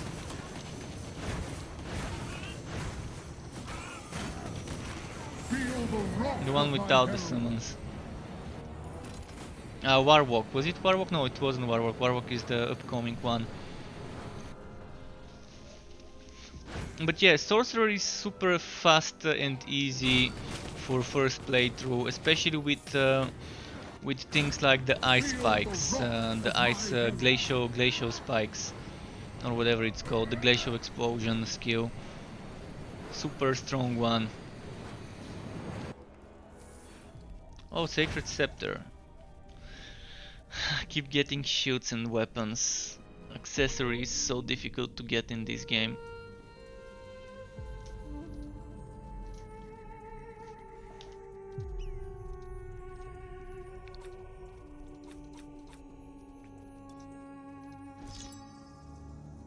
$3,075 counterattack damage. Look at that one. The rogue with the next patch, well, I'm not sure. I'm not seeing anything about the rogue coming with the next patch. Let me check quickly. Last epoch. I'm gonna... They're releasing chapter 8 with patch 078. So...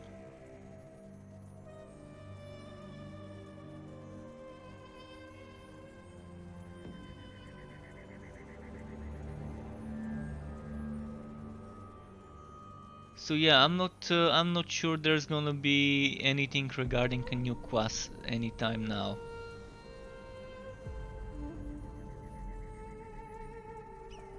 They set a they sent a sneak peek at chapter 8, so the sneak peek at chapter 8, I'm gonna post the link right now.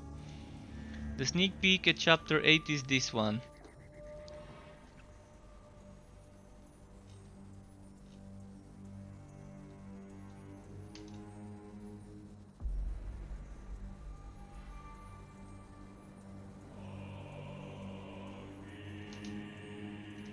And what else is about that? Let me quickly check.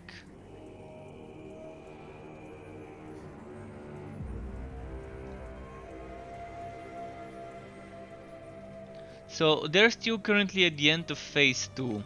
They're at the end of phase 2, so right now we don't know when phase 3 would start. But I'm assuming probably in 2 months, 1 or 2 months is when we would see phase 3. And if you're wondering what those phases are, I'm talking about last epoch, and I'm gonna show you what I mean. Just give me a moment. LE, where is LE?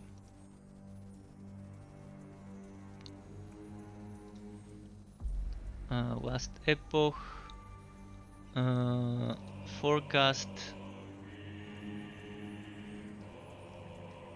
Just a moment.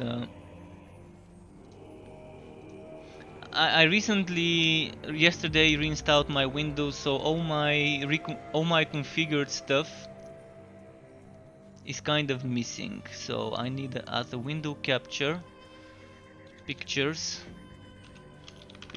window capture.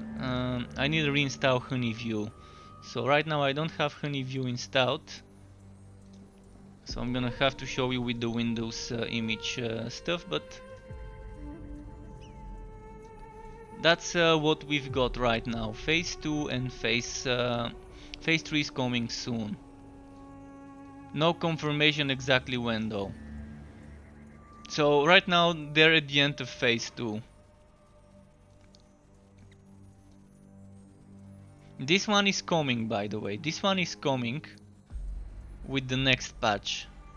So some bits of phase 3 is already coming, but the rogue is not coming yet. The multiplayer testing is not coming yet. We don't know exactly when the Gates of Memoriam is coming. We don't know about dual wielding close memories. There has already been new uniques, but nothing yet has been confirmed when legendaries are coming, and also about item crafting updates. So I guess the first thing from phase 3 we're gonna see is chapter 8 content with 078 in Vast Epoch.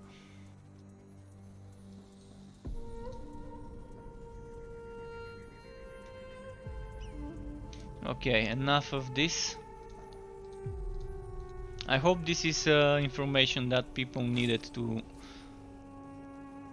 see. So okay, let me quickly check.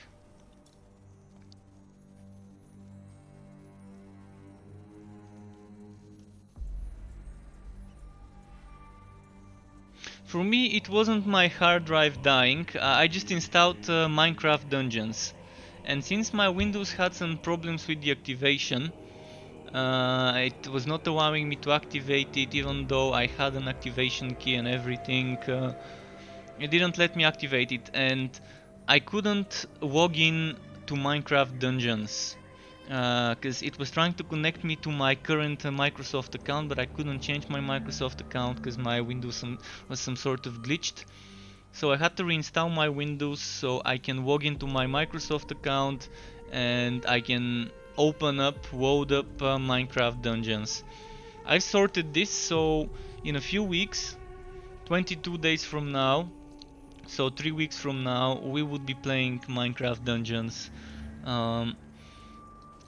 And it's gonna be a breath of fresh air. If you don't know what Minecraft Dungeons is, I'm sure any ARPG fan who can get past that voxel graphic, um, I think you're gonna enjoy it. I think people who love ARPGs are gonna enjoy it. Yes, it looks like Minecraft, but that's a bit of a charm. That's the charm of the game.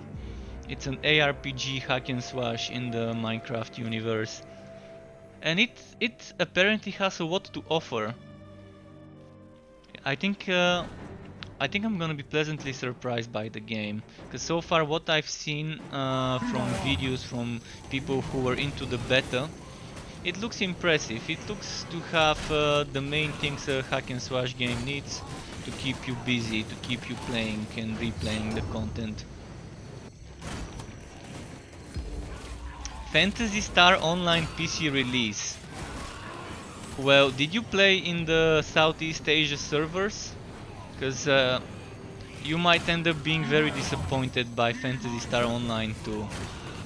I played it like three months ago or 4 months ago. I played it in the Southeast Asian servers, the English ones, and I was disappointed to find out how boring the end game, and not just the end game, the whole thing was super boring. It was nothing like the old Phantasy Star games, and maybe 10 years ago it might have been a good game to release with that thing that it has right now. But I think nowadays most people wouldn't like it, and most people would get disappointed. Time will tell. Once the game releases, I'm gonna see how people are receiving it, but I can definitely tell you it doesn't feel great from what I've seen in the Southeast Asian servers. I couldn't even make it to the end game. I got bored before even reaching the end game, even though I watched a few hours of footage of people doing end game bosses, raids, farming some stuff. It looked pretty boring what I was seeing.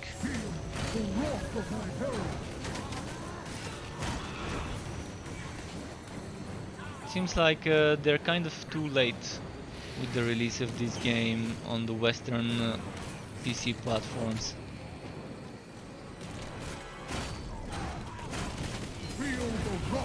They've redone the graphics and stuff, and they're both in crossplay. Okay, crossplay between Xbox and PC. I'm gonna watch some footage of the Xbox version to see if it's any different than what I've seen. Because Phantasy Star was one of my favorite franchises on the Sega. It was amazing how in Phantasy Star you have your character, but then your character ends up dying and you end up playing with your heir, with your son, for example, or something like that. But the Phantasy Star Online is a miles away from the original JRPG playstyle. First of all, you're only controlling one character, and it's not turn-based, it's real-time. It's still the Phantasy Star universe, but I don't know. I didn't feel like I'm playing a Phantasy Star game. It felt like I'm playing your cheap Asian MMO with all the annoying systems a cheap Asian MMO has. All the limitations, all the daily bullshit and all of that.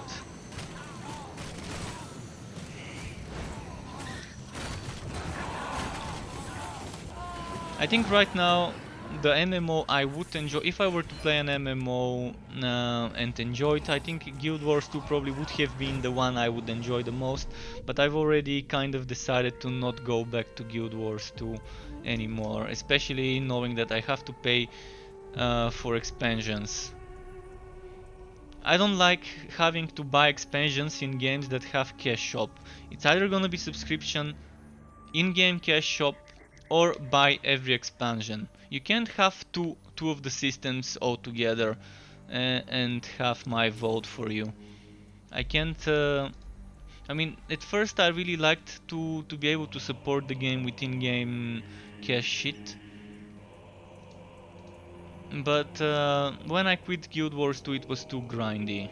It took so much time to grind to make a legendary item, and in the end I just gave up. Now I know that's super easy to make legendary items right now, but I don't feel like spending money on the expansions. I've spent on Guild Wars more money than all the expansions that came out together with the base game, and probably for the next 2-3 expansions to come already in the cash shop without even spending it. I think if I go back to my Guild Wars account, unless it has been hacked, there's probably gonna be a lot of gems there. Although it might as well have been hacked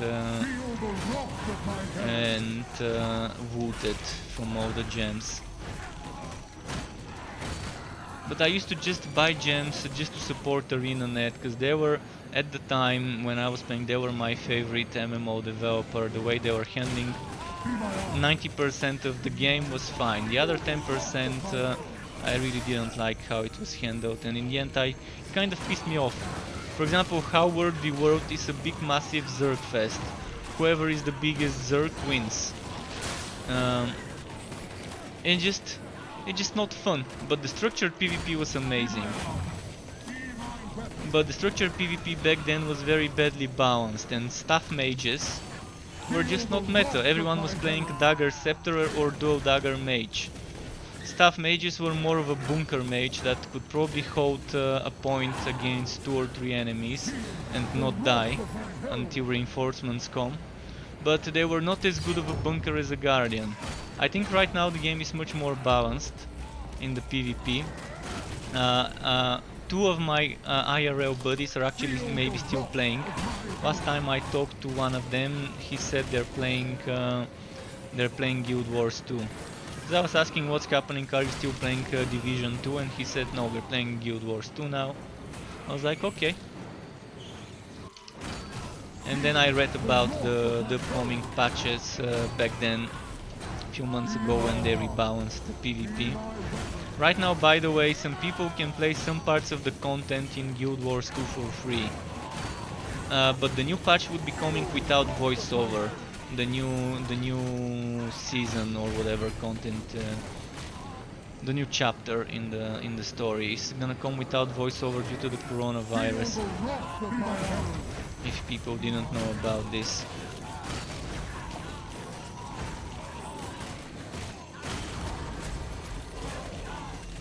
But I think Guild Wars 2 should have had the Guild Wars system from Guild Wars 1. I had so much fun doing the Underworld and Abyss and the Guild Wars fights that were back then in Guild Wars 1. I mean, yeah, the structured PvP in Guild Wars 2 was fun and all, but it was much more pleasant having your guild fight another guild with the Guild Wars and everything. That whole Guild Wars 1 experience, it was the soul of the first installment and it was missing in the second one. Elder Scrolls Online, another game that is kind of like a Guild Wars 2 clone. That's how I like to describe it, because it pretty much has the same thing as the Worldly World. It has structured PvP as well, which is a little bit better, because it has 10v10 and stuff like that. Really love the PvP in Elder Scrolls Online. And it has pretty nice dungeons, so those two games are my top MMOs right now. I just don't like getting squeezed with cash shops. Like when I was playing Elder Scrolls Online, yeah, I was paying that subscription to have access to all the dungeons. But I think there should have been a lifetime option to buy something once and have it forever, rather than having to pay every month. Because they're making a lot of money with that, squeezing us dry for every dollar.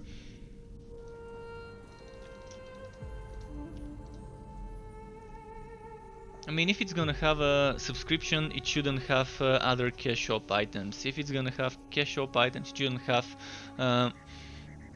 buyable expansions every half a year or so and a subscription or whatever.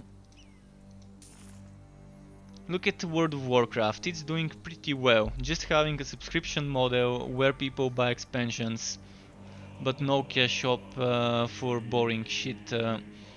Even if it's just cosmetics in the cash shop, it still feels weird when a subscription premium model with expansions game has that. And I think World of Warcraft, even though I'm not a big fan of the game, in fact quite the opposite, it's still doing good by their customers, good by their player base, by not having those annoying microtransaction things that some other games do have.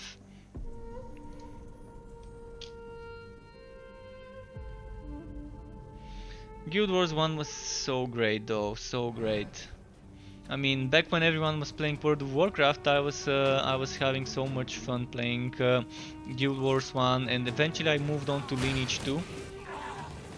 And Lineage 2 private servers was amazing. But actually, private servers in games like World of Warcraft and Lineage 2 is what gave many companies the idea of doing pay to win.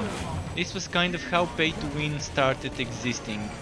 Private servers with donations and the donations giving you overpowered gear that is almost impossible to get. And then companies realized, hey, if private servers can do this, why shouldn't we do a game of our own and just make pay to win a legit part of the system. So probably someone kind of realized back then that there's a market for exploiting people's egos and getting them to pay to have strong items. But there were some okay high-rate private servers in some games where they weren't that greedy when it came to how strong the donation gear was. So even if you were completely free to play player like me when I was a teenager, you wouldn't have felt that big of a difference between the donators and the ones that just need to play a bit longer to get that gear. But yeah, I think that's probably what gave people the idea of pay to win being a thing, having microtransactions, gaming as a service, kind of started probably from there.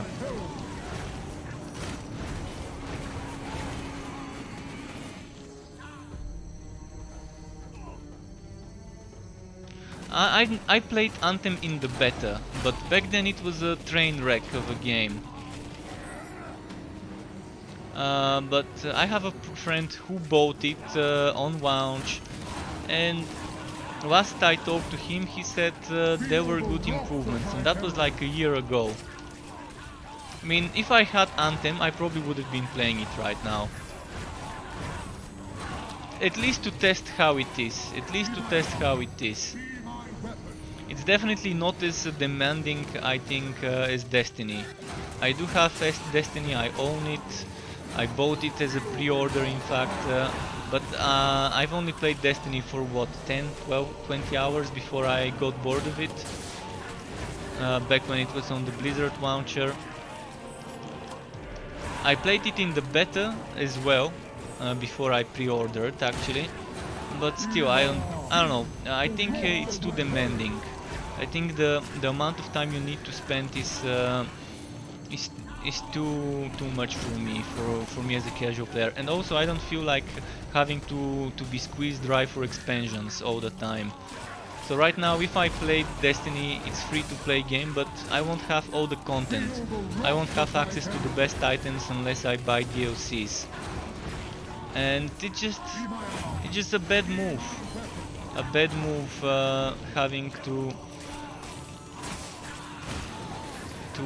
buy that expansion and then the next expansion and then the next expansion, so just I can get access to the power creep, to the better items.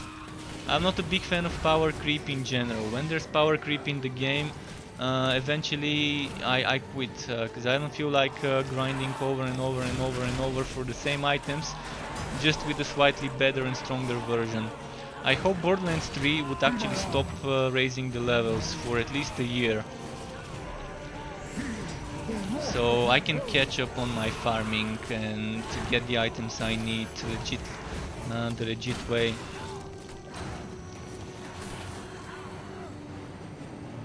Because right now, the main reason I'm not playing Borderlands as I used to back when the game launched is because I have to farm every single item again, and the RNG has been very, very bad to me. Been trying to get certain items in Borderlands and I just can't get them.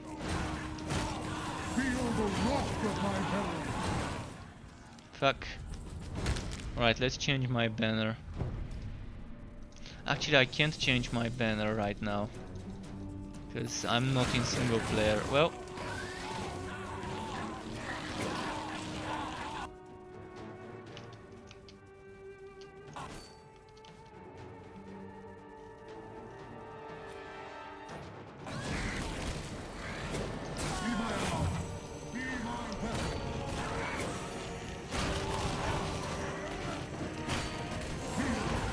shit, look at how many. There's a healer somewhere. I bet there's gonna be a healer somewhere here.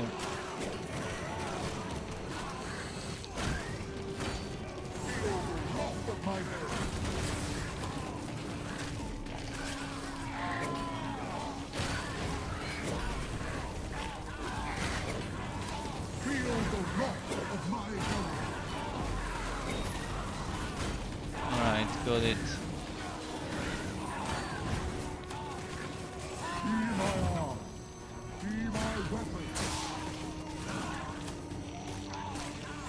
Come on, come on, come on. But I can't wait for Chaosbane to add the Tower of Chaos. And if the Tower of Chaos is what I think it is, survival mode with waves, that's gonna be the best thing to have happened to the game since its launch in June last year. If they really are adding a survival mode. So my guess is June is where we're gonna see the Tower of Chaos. My guess is the next patch is gonna be around middle or end of next month. The earliest. That's the earliest date for me, estimating based on how often they've been updating Chaosbane. My guess is then, and of course there's coronavirus right now, so all sorts of development is getting kind of slowed down, although most developers can work from home. But still, I think work from home kind of affects it in a way. But there's things, there's software to communicate remotely. So even with work from home, development companies shouldn't see that much of a slowdown. But we gotta be kind of realistic about it. So every game right now has slow development. Mostly with the voiceover and all that stuff, this is where it's really getting affected, where people need to travel and go to a studio, record some stuff. Things that can be done remotely. Although even that can be done remotely if the voiceover artist has a home studio, something, some sort of a room that they can do stuff at home, where they don't have to go to the office.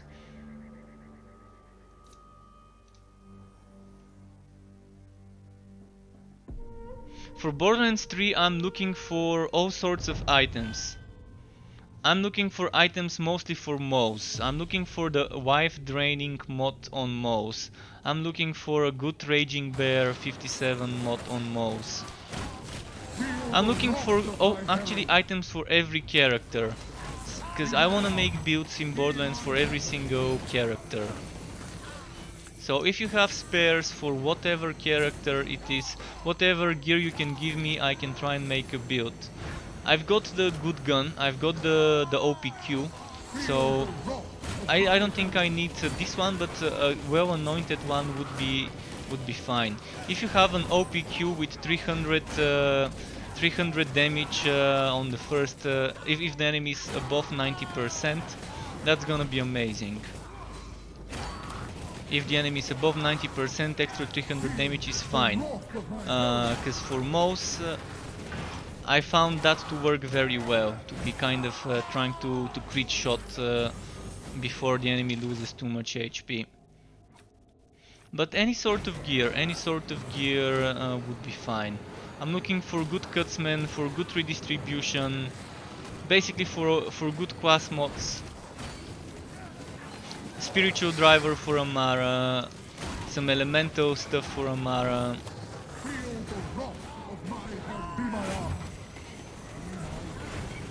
For Zane, I probably need a good banjo.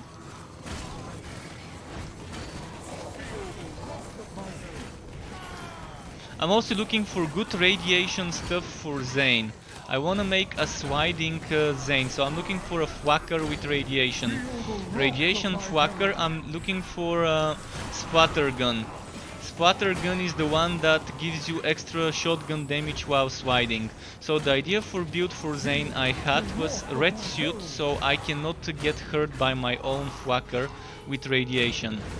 And I was planning on using a boring gun and Thwacker that has radiation. And sliding and shooting and sliding and shooting. The boring gun and the Thwacker are both shotguns, so the splatter gun would give them extra damage. And there was this mod for Zane that gave him more damage while sliding. So I needed that mod, and I needed a good red shield to be immune to radiation damage, so I can't kill myself by accident with the boring gun and with the Thwacker. And I wanted to do a sliding Radwat. I call that setup the Radwat, because radiation damage. So this is the setup I really wanted to try, and I never could farm the items I needed. But I think this would be a super fun build to try. Probably it's not gonna be your meta setup, but it's gonna be something out of the box. Not your typical build with a banjo, but rather with a splatter gun. The relic. I'm also looking for radiation gear for Thwack summoner build. pet build FUAC. Also for a crit build FUAC I'm looking for some items. So basically in Borderlands 3 right now I need shit tons of items for all sorts of builds. Because I'm planning of getting rid of all my old stuff. So basically need a Moonfire, need good Wushan skulls, need good Queen and King skulls, need a lot of stuff.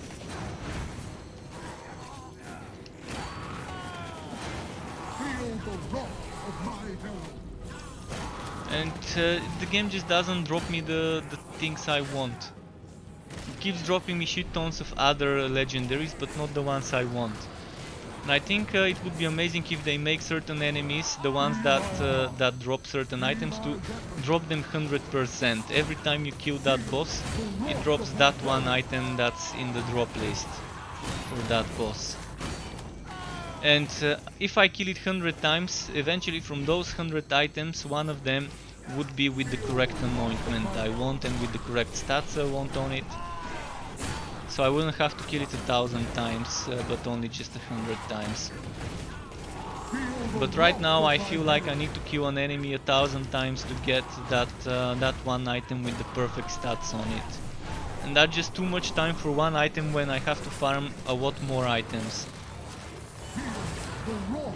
Because one item is just not all you need for a build.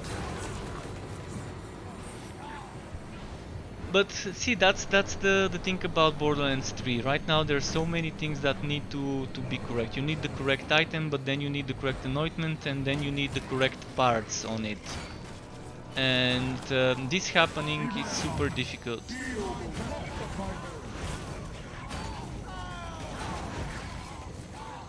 I have a lot of level 50 mule saves. I have at least 20 different level 50 mules. For back when I was actively farming. I have a ton of those. But I need level 57 stuff.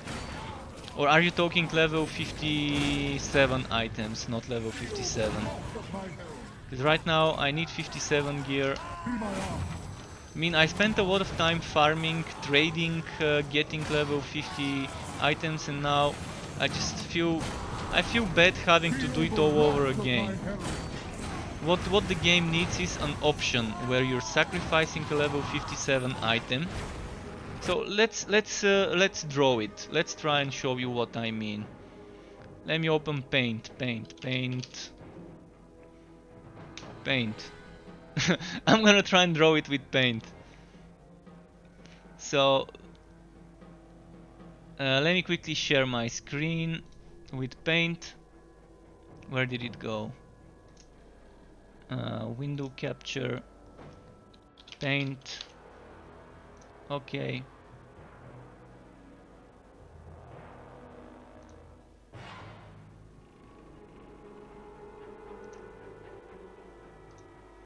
So let me quickly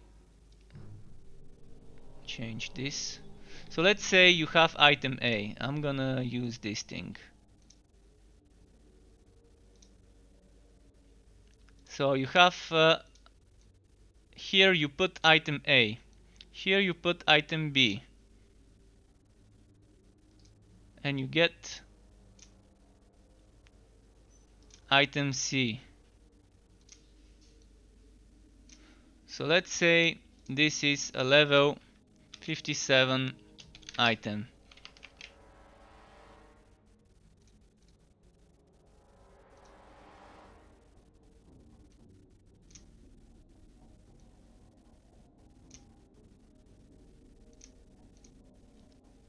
And let's say here is a level 50 item. Or let's say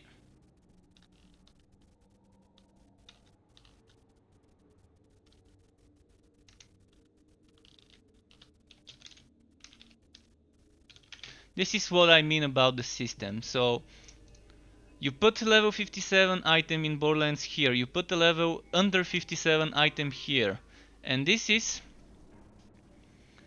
the under level 57 item gets level 57 as the result. So you lose this item, and this item becomes the level of that item. That's one thing that could be made to make our old items in Borderlands 3 that we spend hundreds of hours farming uh, be useful to us. That's one thing. Another thing would be to just break down items into salvaging materials and then use those materials to boost the level of an item. So let's say I salvage 10 level 57 items, and this helps me get enough item XP to upgrade a level 50 item to level 57. Something like that. Or maybe 7 items, one item, one weapon core or whatever core. Maybe legendary core you might want to call it, whatever. Just break items into cores, use the cores to to get other stuff to do with. We need more options for crafting and things like that. This is just a mock-up of what could be. And this system is viable for any game, not just for Borderlands 3. Something like this could be useful in any game you play where they're adding power creep. If you're adding power creep, you better think about people and how they can upgrade their old items to be as strong as the new ones, instead of making them farm the stuff all over and over again, like fucking sinner.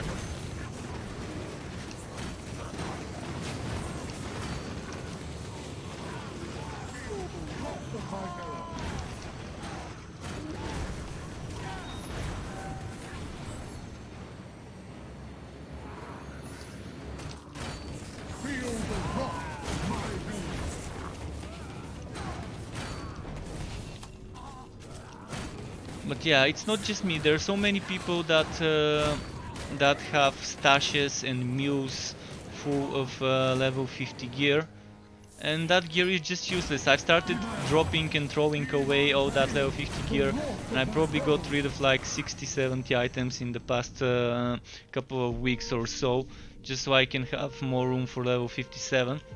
And it feels bad getting so many legendaries and most of them are junk and having nothing to do with them.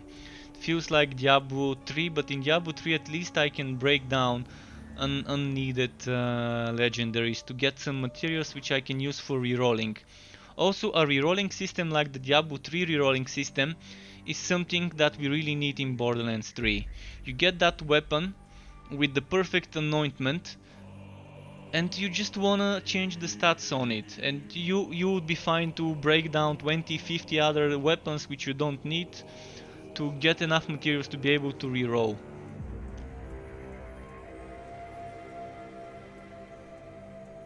Oh, Mayhem 10 stuff, nice, nice. Pretty good to know. Well, thanks dude, I'm gonna check those saves later, but really appreciate sending me those Mayhem 10 things. I'm gonna think about some weird builds I can try with those. Alright, enough farming on Konrad. I'm getting bored of Konrad. Let's just get rid of that gear here. I'm probably gonna play on another character now. Not getting really wacky with Konrad here when it comes to accessories. Maybe let's do one more Konrad map. Just one more map on Konrad. I can probably go back to him later. I haven't played with Elessa in a quite while. Might go back to playing her a bit.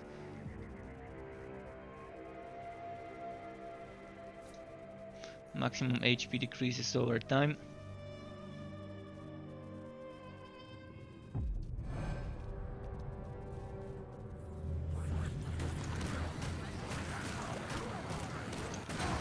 Feel the wrath of my herald. Alright, that's a lot of them.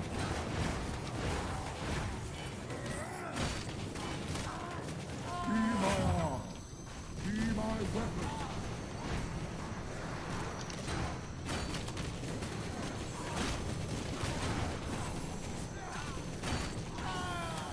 this and this. Let's kill that one too. It's two of them.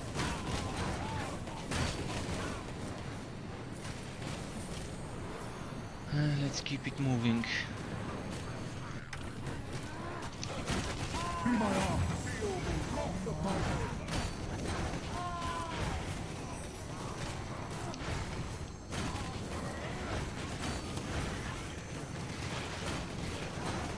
Alright, this one's healing.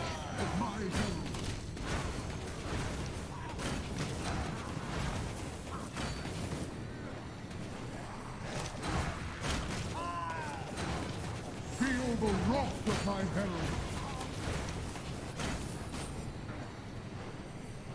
Right, we can skip some enemies now. We've got enough kills done.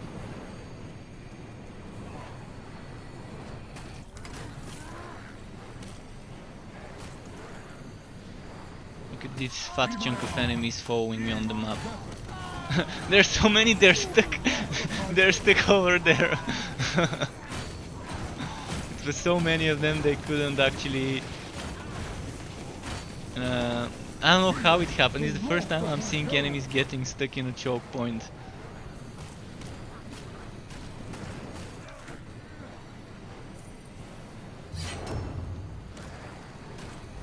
And, oh, let's kill this one here. Feel the wrath of my power. Be my weapon.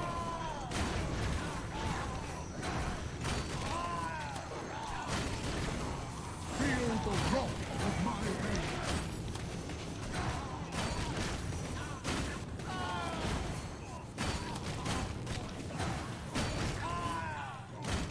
Feel the wrath of my hand. Let's keep moving.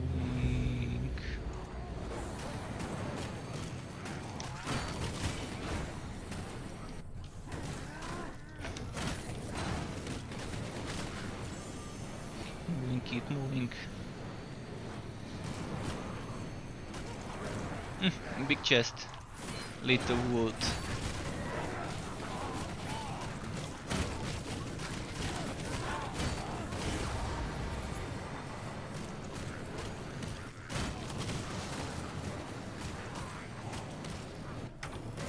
Alright, let's do this. Feel the wrath be my herald.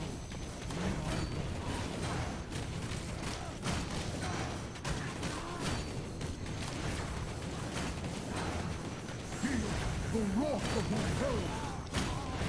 But yeah, Root, if you want my, I can even send you some of my what's it called, Chaosbane saves. By the way, if you don't feel like doing the story with all the characters. But I don't know which one is which. They're just numbered. The Chaosbane save, so I don't know which one would be the mage, for example. I could tell which one is the storage, the profile storage. But right now my storage has a lot of items, but most of them are not great. Most of them are legacy.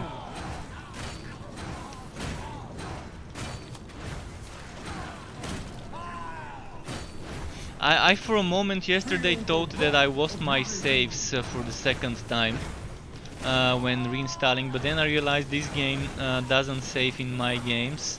It actually saves in the game install folder, which is great. And even if it was saving in my games, it would have still been kept because I keep my documents folder on a different drive, not where my OS is. So thankfully most of my saves of other games have been retained.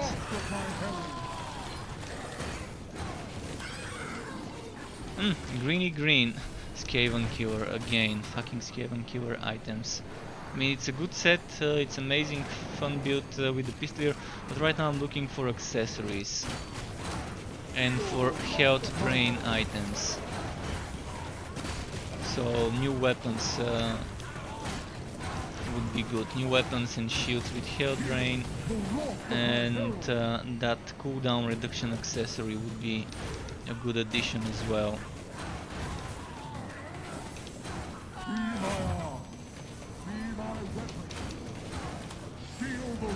of my peril.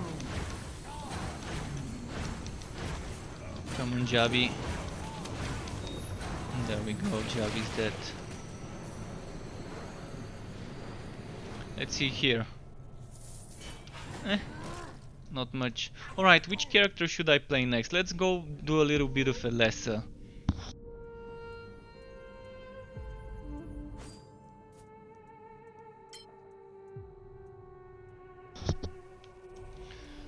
Okay, just had to mute myself for a moment here. So let's play a little bit of a lesser, but first let's get rid of... well, I didn't loot any other stuff. I haven't played the lesser in a while.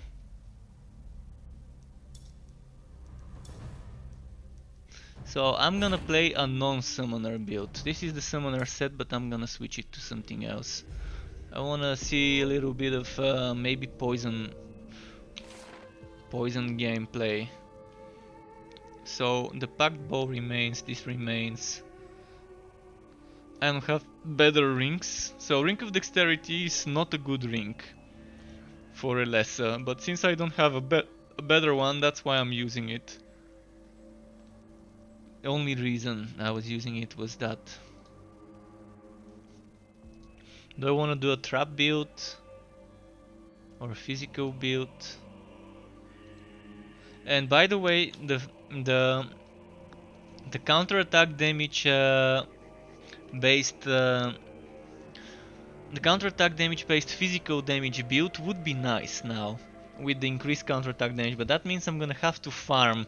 I'm gonna have to farm the everlasting set with more counterattack damage on the items. So all of this here, Guardian of Aronok, all of this needs to be farmed again to something that gives me more counterattack damage, and that's gonna be the challenge of it all. To get all those 1, 2, 3, 4, 5, 6 items with more counterattack damage, and then get some accessories with counterattack damage, and the physical damage dagger, the spinning physical damage daggers with enough counterattack damage to try a counterattack damage based build again. Let's see if I managed to farm one of those the last time I played. Probably not. Yeah, I don't think I did. Right, let's go for the Queen Chosen set, I say. Where's my executors? Executors.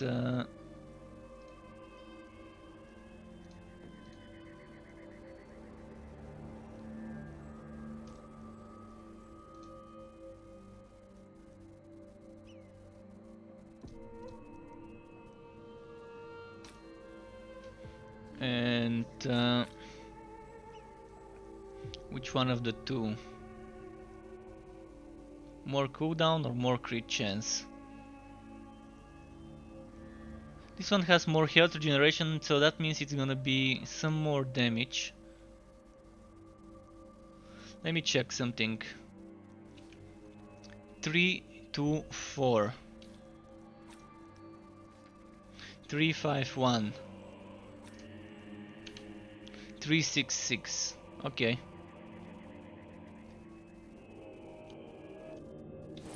And this one gives me crit chance as well, and it's 9.2 crit chance for the price of 4.5 cooldown reduction. Damn, my cooldown reduction is so bad on the lesser.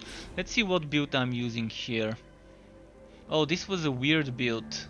The weird build with extra 5 cooldown reduction using Hunting Feast, Winds of Isha, and I'm assuming, yeah, Queen's Wrath Mustard and all that health regeneration here. So if I were to remove that 2% health regeneration, how much damage am I losing? 366, 214. So 214 changes to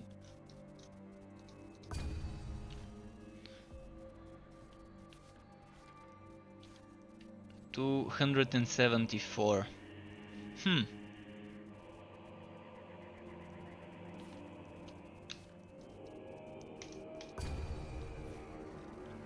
Right now, health regeneration 10.7%.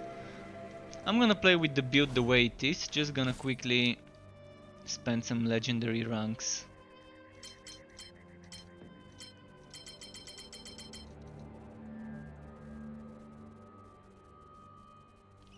Like this. Oh, I've got points.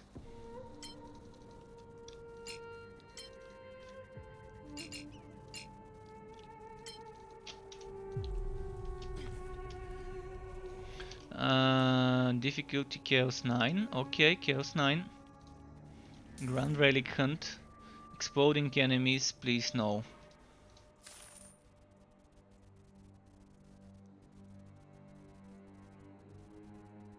Alright, let's see if I can survive this.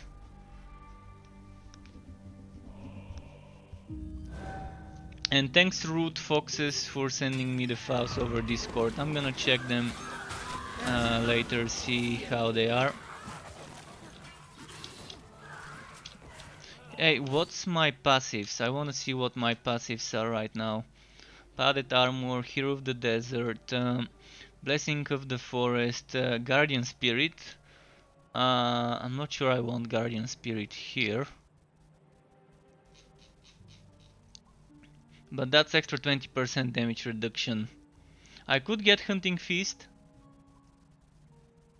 but then I need to stay in the zone.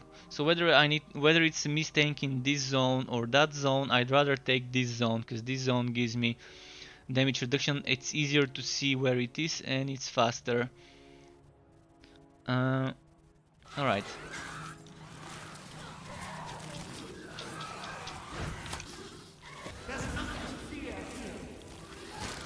Ah, fuck. I need to get away from here. That's the worst map to be playing on Alessa, but I like the challenge. On a poison build, in a way it's good because it's tight spaces and you can use the rebounding mechanic of your throwing blades.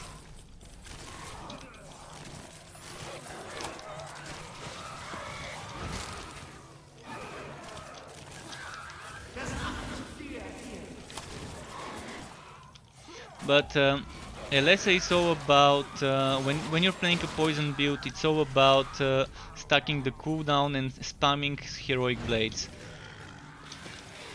So the more cooldown reduction you've got, the more often you do poison blades, the more damage you're gonna do. That's, I think, the way you wanna be playing a poison build. Of course you can play Barb Brambos like I do. Those Barb Brambos, they can do a lot of damage if you stack them up.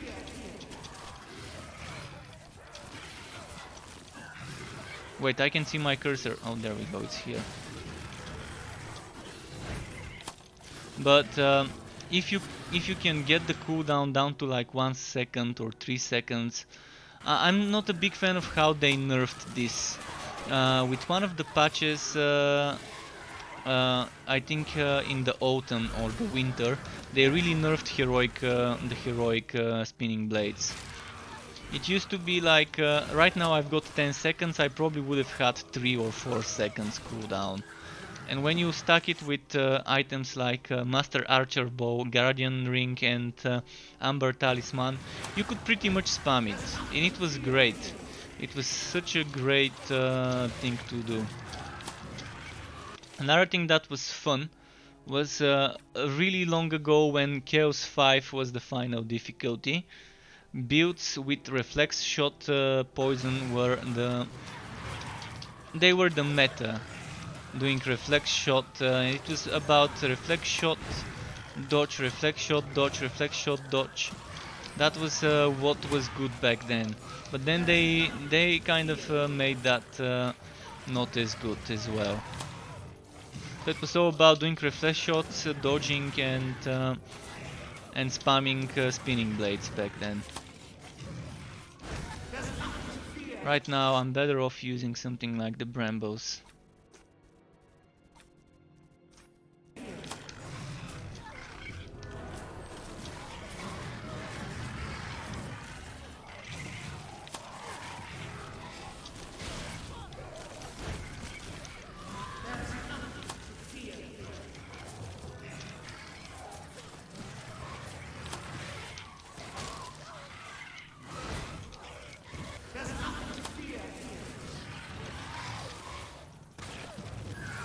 Shit, thankfully he didn't pull me when the enemy was exploding.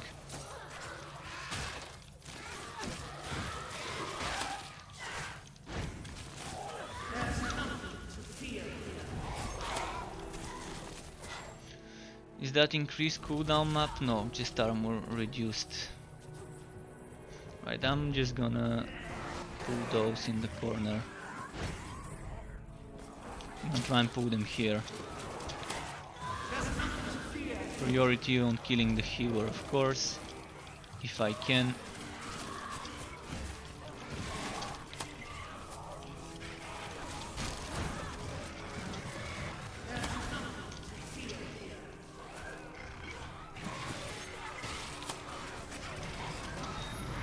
Sometimes I get lucky by positioning the spinning blade in such a way where it would rebound off of the wall and hit the same enemy more than once.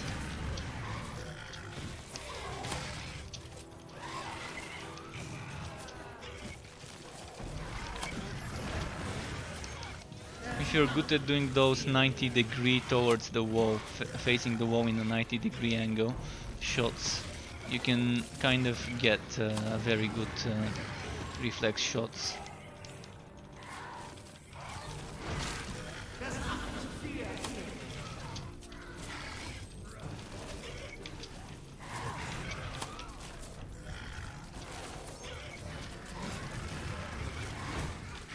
Fuck, there's demonic portals, so they're not gonna stop spawning if I don't move.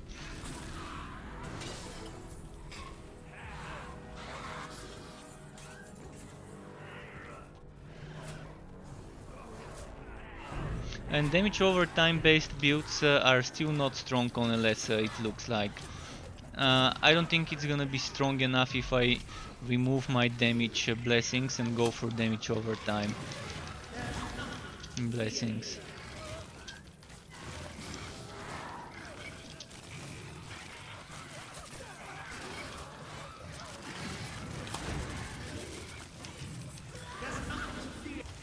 Fuck, where is the healer? I can't see it. It should be someone with a banner. Someone holding a banner. Maybe he died? Or maybe it's upstairs. I think if it's upstairs it can still heal. No, it's not upstairs. Alright, let's stop here. They should be coming downstairs.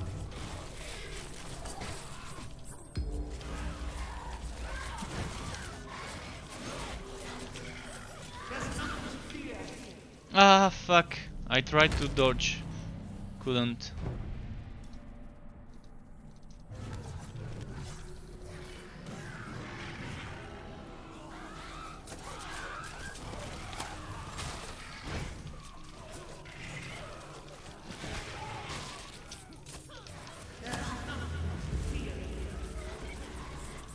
Shit, they keep spawning the new enemies. Oh, this one is healing.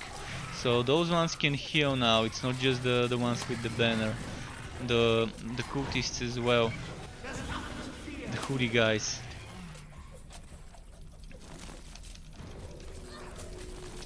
Let's see if I just use brambles, how quick is he gonna die? Just from the brambles, without the blade.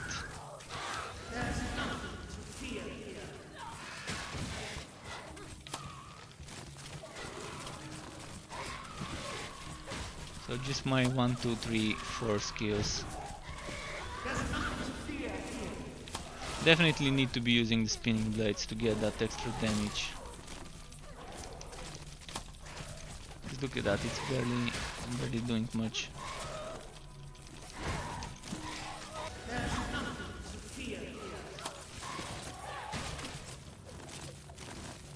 Alright, it died.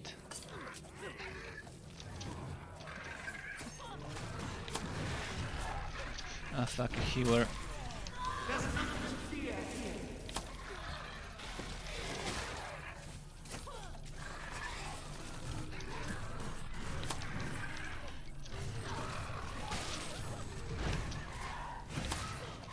Ah, he's healing now.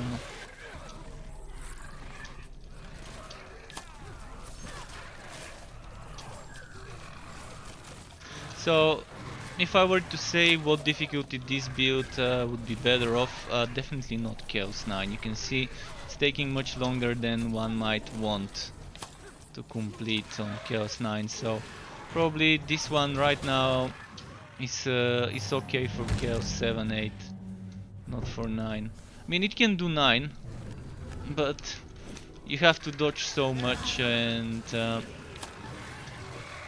damage is just whacking.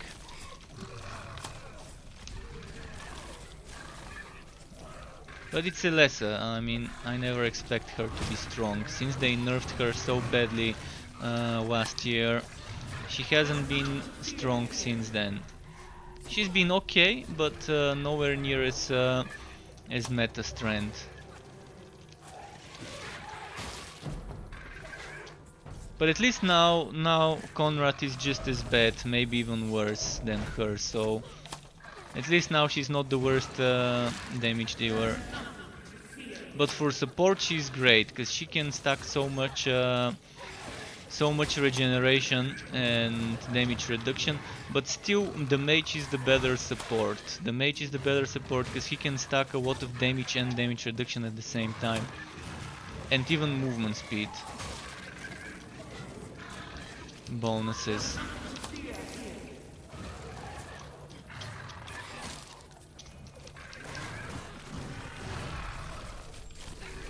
But for invasions, regeneration based lesser with the poison set kind of breezes through the content. Vinicius Silva. The damage is nowhere to be found, Vinicius Silva, on this build. If you want damage, I can change my character and show you some good damage. And Root, yeah, I will definitely let you know if there's some more stuff I need. I'm gonna check what you've sent. See what items you've sent me. And based on that, I'm gonna see whether I need anything or not.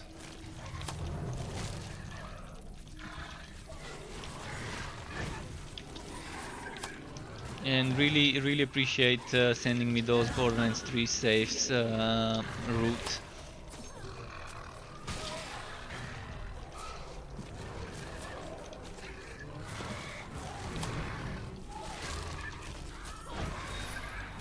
But yeah, if you want to be playing a poison build, you really need shit tons of cooldown reduction, and they really just need to make this skill have half the cooldown it does, because that's huge source of damage. But with a 10-second cooldown on 46% cooldown reduction, it's not enough. Even when using Master Archer Bow, even when using Ring of the Guardian and Amber Talisman, still I can't spam it. And it's just not enough, and you need to be able to spam it to do damage with the poison stuff. Right now the Summoner build is the one that can give you the most damage if you want to be doing something like Chaos 9 Relic Hunts. With good speed. I mean, if you don't want to be doing speed runs, you can still do Chaos 9, even Chaos 10 with something like that, but it's not gonna be as good. Just kill this one quickly. I can do, when I stack the damage, up to 17, 18, maybe 20 million hits with the spinning blade, but that's it. And with the poison you're doing a lot of little damages, but and they do add up, but it's not perfect. Now you want damage. I'm gonna go and show you damage if you want damage. You've got Bragi and you've got the Mage and Kiwa. Those three characters right now can do a lot more damage than the others. So the most damage you can get is probably Bragi. Bragi is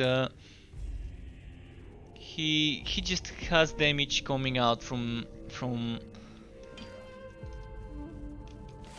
each set. Even the Last Song set can be strong, but I strongly suggest Grimnir, Karaka Kazak or Undefeated, which are challenge Grimnir or Everpeak. Those three sets can be great with Bragi. For him it's super easy to do damage. What's the difficulty now? Chaos 9. And all you need is Strike of the Anvil, Wasp Bastion, and Ancestor's Gift. Those three skills. You don't really need Blood of the Mountain or Call to Oath. It's optional which one you use. You don't really need Superior Avenging Charge, but I really like the Fire one because it procs Fiery Ring of Tori. Every burning enemy has a chance to get burning crit, and every burning crit can reduce the cooldown time by 2%. So leaving fire trails with this one is good, very good. And that's why it's nice to have Grimnir as well, because the fire aura from Grimnir can also burn the enemies. So if I were to change my Grimnir items to the damage ones, damage,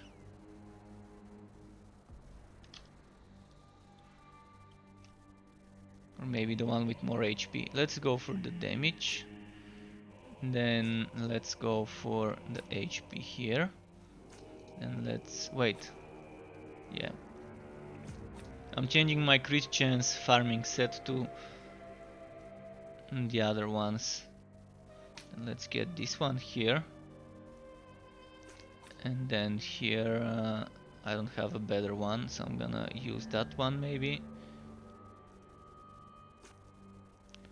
And this is my crit chance setup, so I'm gonna remove it. This is my crit chance access, so I'm gonna remove them. I'm gonna grab 1, 2, 3, 4, 5.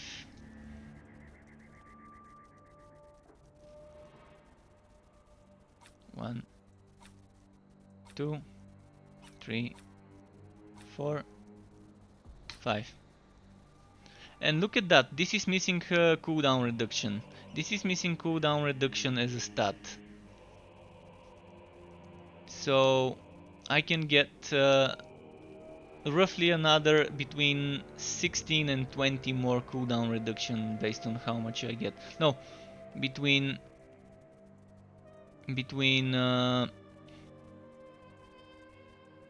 14 and 17.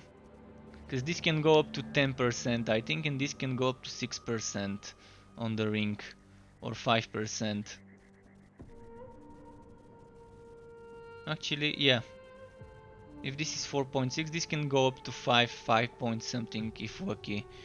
So right now I'm sitting at 50% cooldown reduction. If I get another 15% cooldown reduction, it's gonna be pretty great and amazing. Because that means then I can go in my god skills and I can remove some of the cooldown reduction from there. And get some stuff like that extra 10% damage for the price of 5 cooldown reduction.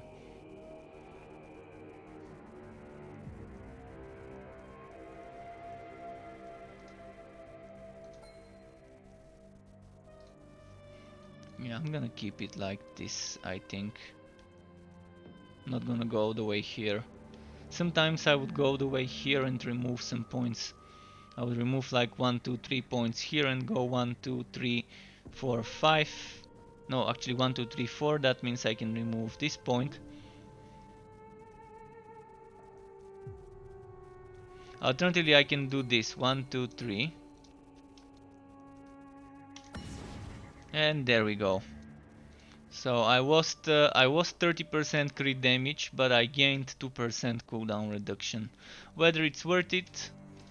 Crit damage I can get easily by getting more counterattack damage. So this is not gonna give you the biggest damage numbers because it's not the challenge set, but it will give us good damage numbers nevertheless. And it would give us a good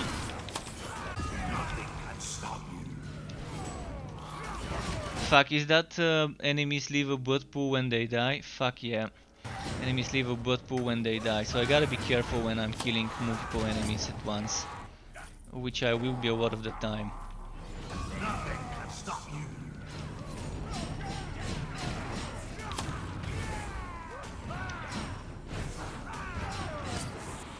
Nothing can stop you. Look at all those blood pools. Mm.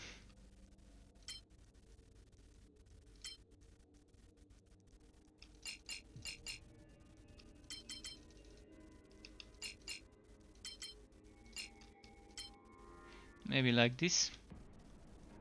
Stop you.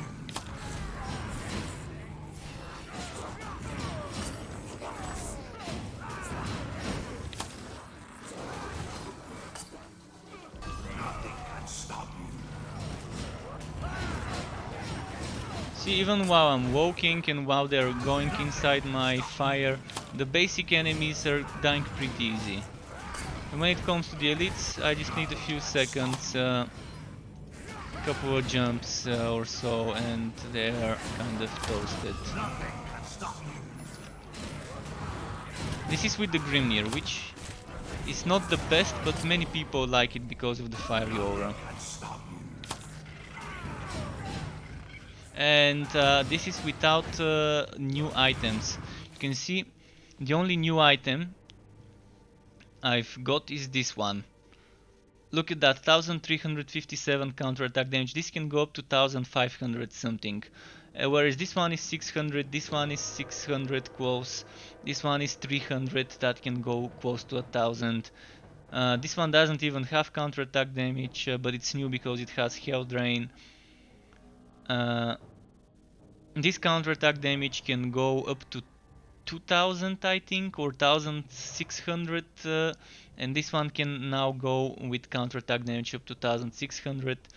I need to check if I've got a new axe. New axe? Nope, no new axes to see how much an axe can get. But my guess is an axe after the update, the Forges update, and the increased counterattack values, it can probably go up to 1600 counterattack damage for a total of, instead of 2000 altogether between the two axes, 3200 probably would be what you can get. To be on par with the other classes where only one of the items can get counterattack, and it can go to 3000. But yeah, gotta be careful. Look at what I just did. I wasn't paying attention to all the blood pools on the ground.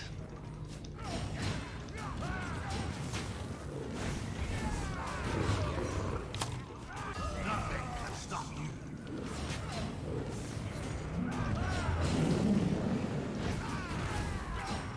Nothing can stop you.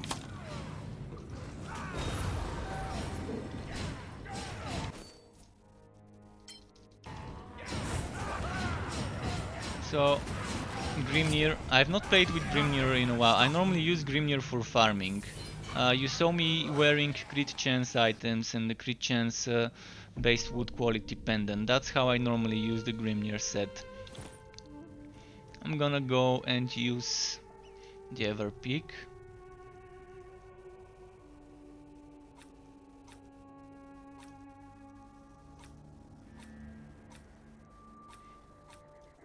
With the exact same God skill tree,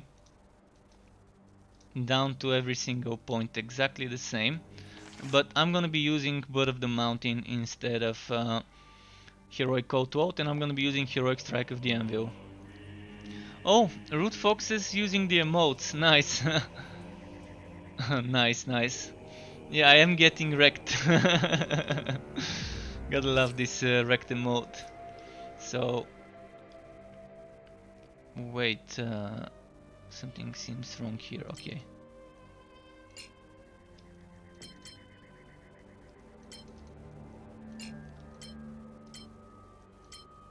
Maybe like this, yeah, this seems fine. Getting wrecked. Alright, Tomb King's exploding skeletons, or? This might be a bit of a pain to do with if it's a scorpion map. If it's not a scorpion map, it's not gonna be that bad.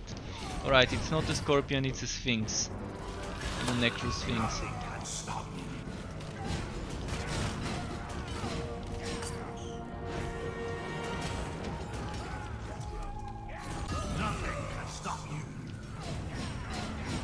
This is more spammy because the heroic version of Strike of the Anvil has less cooldown time. And you can see right now I've got it down to 1 second when my cooldown procs.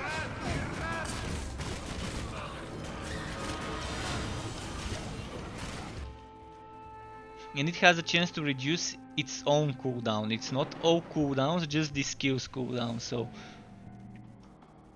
and it also gives you a bit of damage reduction. So it's pretty nice. But Bragi is a machine. Bragi is a killing machine. He's a slayer after all.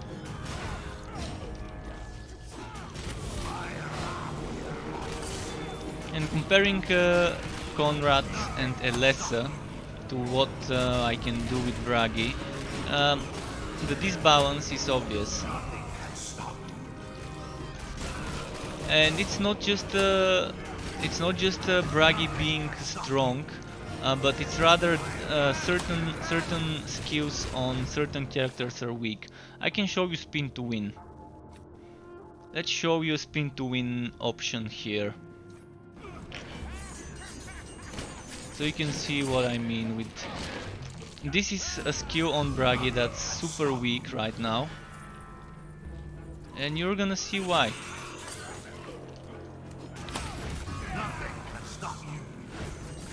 Although that's probably not the best set to play with it, but...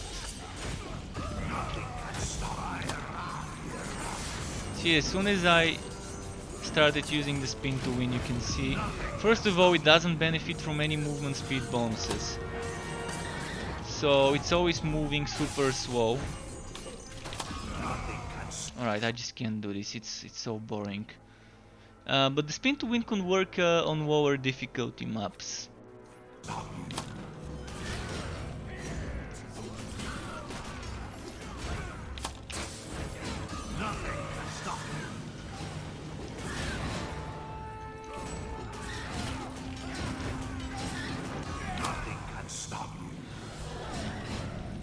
So the spin to win, you can see, does 5, 6, 7, 8 million damage, but I can do like 4 million just with my axe here.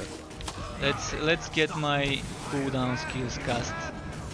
Let's see the damage now. See, 11 million just with my axe and my flame. Kind of stood in one place, shouldn't have. I wanted to demonstrate this, and I can't move while using this. Let me get do this chain reaction up. Let me get my rage up to 20. I want to show you just my basic axe throwing skill, how much damage it can do, and compare that to the up to 10 million. Needs more rage, more rage, more rage. Okay, now it's good to test it.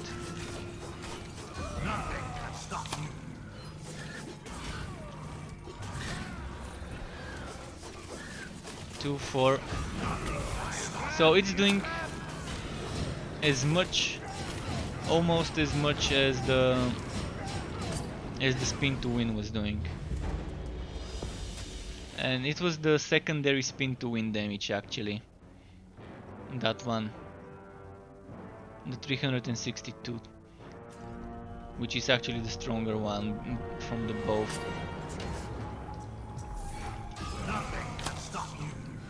Another skill that's not bad to use is Laceration, but for that one you need some health drain. So if I were to use this, let's find some enemies.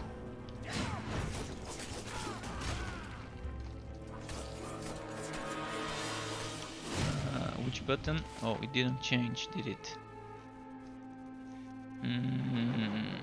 Alright, let's change this.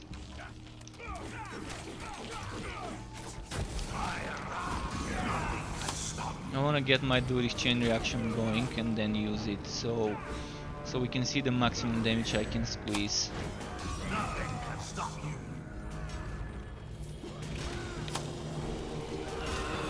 Right, I think that's good.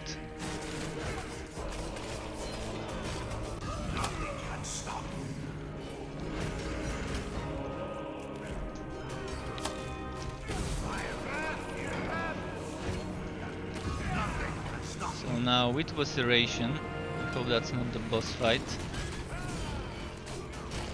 Let's do it. Let's use Vaceration on one of those. Let's see. 16, 15, 20 million, 13 million, up to 20 million damage is what I'm seeing. Which is not bad, but it's using HP, it's using your HP and you need health drain. And we now have the possibility to make an okay Vaceration build with enough health drain.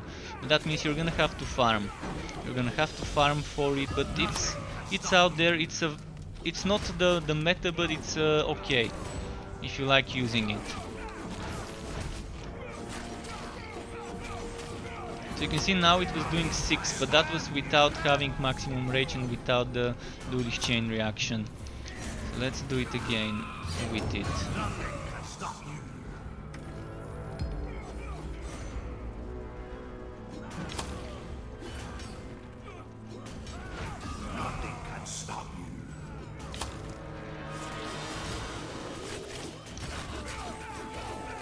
15, 14 million. But you can see how quickly my HP is dropping when I'm using Vaceration. Nothing can stop you.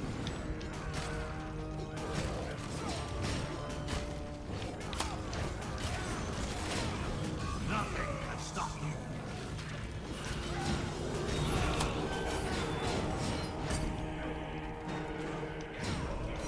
Nothing can stop me.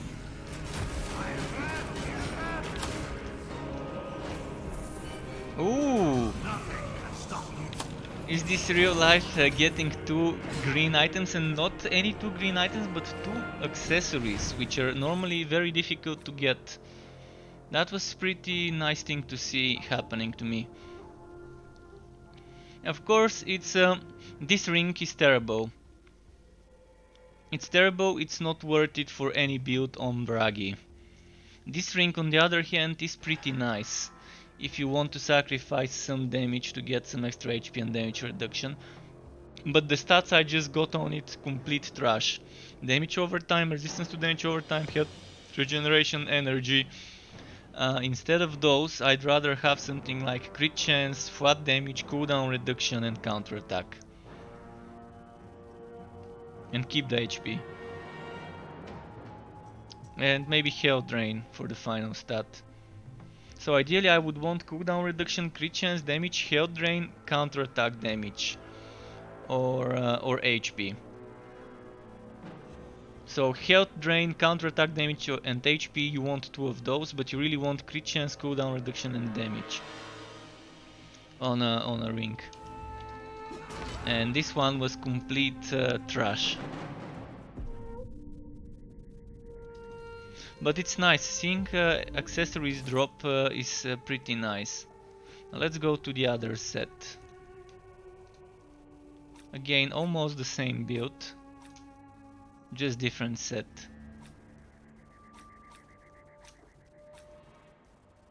Same weapons, same accessories. So here I have an option, Call to Out Superior or this God skill, and I prefer using this God skill nowadays. And now we're gonna have more energy generation, but it's broken. Right now you can see it says 100% energy gain. Do I get 100%? No, not even 50%. You get 100 energy gain, but not 100%. Maybe 100 is my energy base, and this probably gives me 100% to my energy base. But my energy is 218 and this only gives me 100. So if I use it now, let's quickly get my energy down to 0. Just 100, so bucks. It is bucks. But with this set you can get a lot of HP with that buff.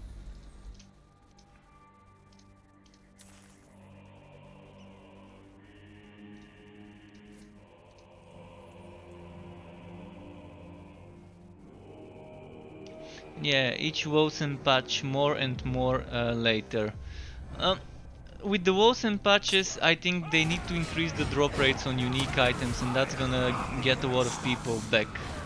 Because right now they added new tiers to the unique items, Ritkitu, and welcome back by the way, Ritkitu. They added new tiers, so we can get stronger unique items and maybe get some fun weird builds. But seriously, I don't want to have to spend 200-300 hours trying to get the same items I've got in my warehouse. Of the same item level, but with the higher level required. They messed up. They messed up. They should have converted our old unique items to the new tiers, if they were the required item level. So let's say I have level 187, level 160, level 140 unique items. Those should have been converted with the new to the new tier, instead of them forcing me to spend more time on getting the new items. They should also increase the drop rate of unique items. Why be so fucking stingy on a game without competitive aspects yet? On a game where soon they're gonna add a season and people would have to start over anyways. And if they're planning on having seasons, they would really need to have better drop rates of the uniques. Because people would have to start over every few months, and yeah, I know they have good intentions behind those things that they're adding, so they probably have a bigger plan. There's probably a bigger picture, but they're just adding the updates bit by bit. But it's gonna be nice to let us know what exactly they're planning on doing beforehand.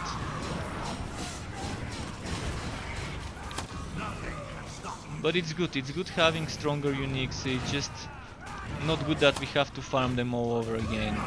I mean, I intentionally saved unique items thinking, hey, those unique items might end up getting buffed and getting stronger. And they didn't. I need to get new versions of them.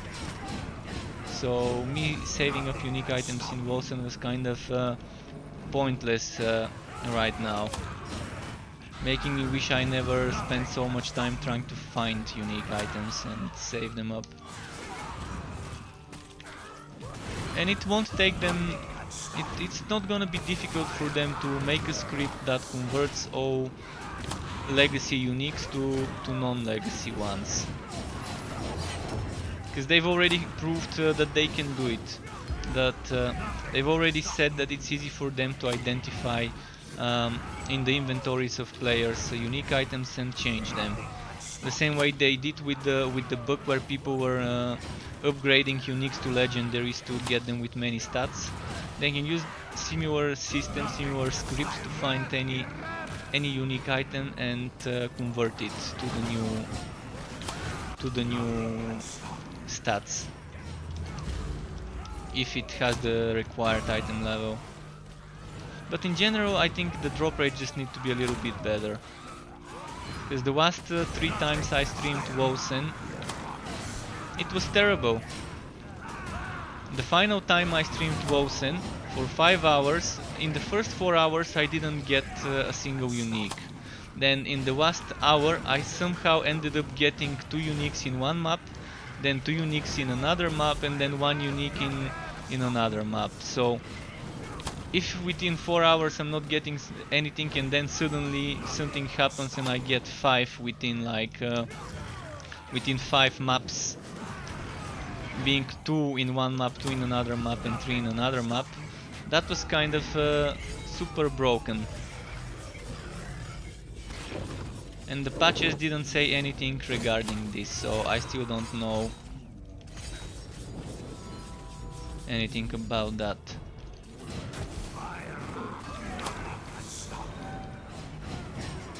And Wilson still needs rebalancing of the weak skills. They still need rebalancing of the shit that no one uses in their builds. Because I still feel that if I go into the game, every archetype probably has 2-3 skills to use that we can do, and that's it for the hardest content. Exactly.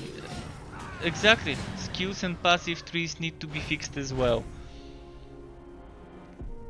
They decided to focus on the items rather than the balancing. I mean, they did some rebalancing, which I can hardly even call it rebalancing if a skill barely does more damage than my basic attack after the so-called rebalance of that skill.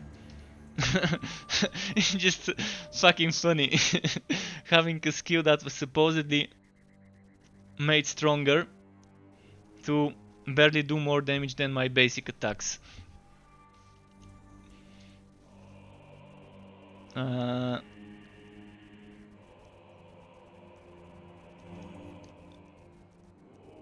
Alright, let's change characters again.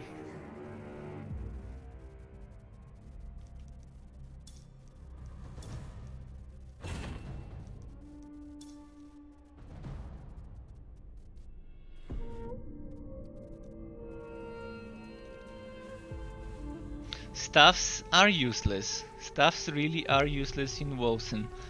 And not just staffs.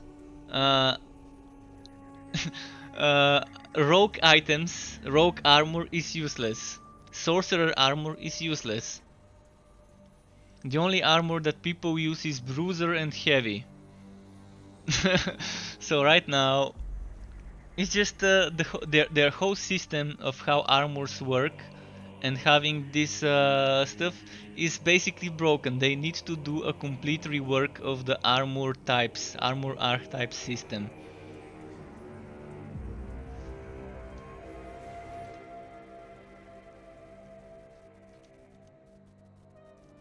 Many things need to be reworked. I mean, again, with so much potential and all of it, well, not all of it, but most of it getting kind of wasted down the drain.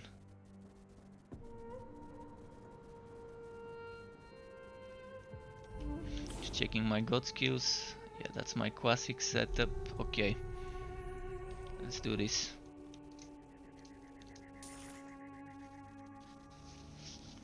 Armor reduces over time. We can try it. Yeah, they really brought it out of early access, and that's not the problem. The problem is that they didn't give the beta testers access to test the new stuff. Like, half of the game, maybe even more, maybe 70% of the stuff people received on launch was never tested, and this is a big no-no. Releasing as an indie developer so much content that was never tested by your beta testers. They had hundreds of beta testers. It may not have been thousands, but they had hundreds of beta testers that could give them enough input for 2-3 weeks of testing the new chapters, the new passive skill tree ring, the new skills, but they didn't. So out of 40 skills, 16 skills were new and never tested. From the passive skill tree, the third ring was never tested. From the story mode, only Act 1 was tested. Out of what was it? 4 chapters was it? Or was it 3? I can't even remember now. But yeah. Let's say 1 chapter out of 3 or out of 4 never tested. It's just they messed up and they know it. It's not like they don't know it. It was obvious to them probably on week 1 that they messed up. So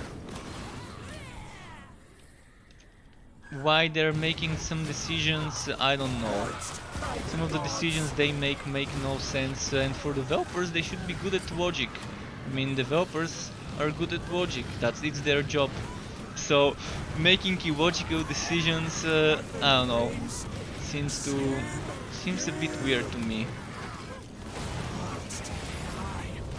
And it's not like they were pressured by a publisher or something like that. They're indie, they don't have some big company behind them pressuring them to release early. Did they run out of money?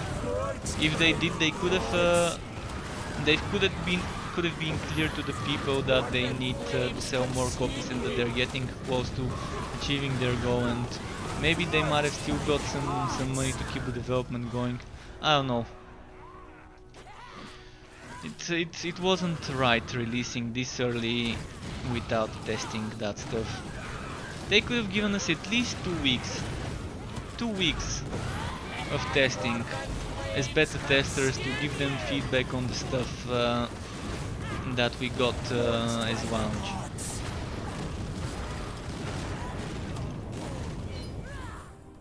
Chaosbane is a perfect example as well as a game that had a very bad launch, but ended up getting better and better.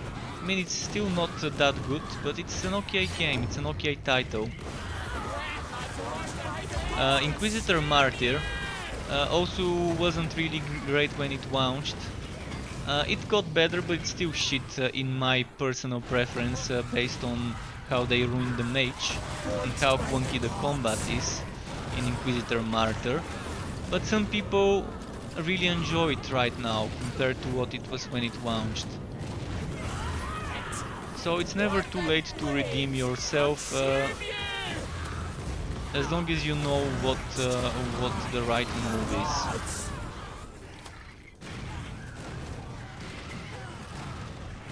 Because this ARPG genre would always have many people playing it. And right now there's many people that are moving from MMO games into hack and slash ARPGs. Because they're kind of getting bored of the bullshit, predatory, cash shop, microtransactions and all that shit that comes with free-to-play or even buy-to-play MMOs. And people prefer the fast combat, people prefer to have to do a few minutes of a run instead of spending hours on a raid and not getting rewarded, or the raid failing and that hour going down the drain. In ARPG hack and slash games it's fast, not instant gratification, but pretty reasonable gratification. You spend a few minutes on a run, you kill a mini boss or a boss and you get your wood.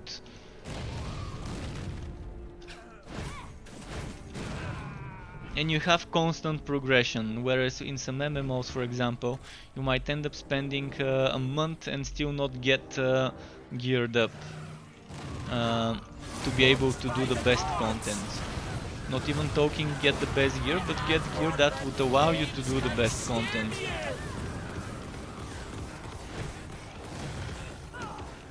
To get the best gear from that content.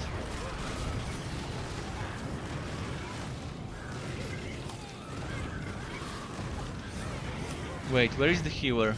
Healer, show yourself. I think it's downstairs somewhere. No? Fuck, I can't see where the healer is.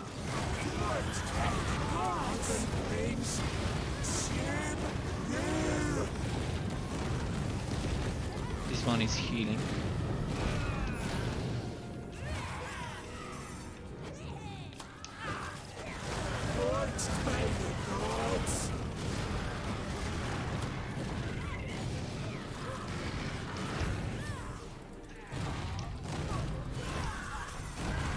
I'm loving this new character, by the way. One of the best things to happen to this game was this new character. There's a lot of stuff to get fixed with it, especially one of the pistols. That's such a great pistol, but so broken and not working the way it should. But the character is fun. Not what I imagined, but definitely I'm happy with what this character ended up being. It has turrets, it has some bombs. I was expecting more bombs and mines. And we do have mines, but they don't count as kills with cooldown, which is bullshit. They don't trigger chain reaction skills, passives. Shit. There's too many healers, I need to get rid of them one by one.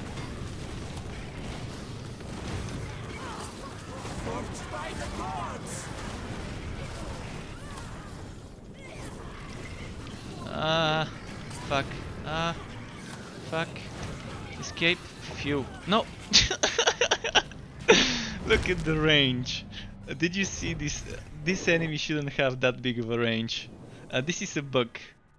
This is a bug because he started doing his animation when I was closer, but the animation started doing the whole thing when I was further.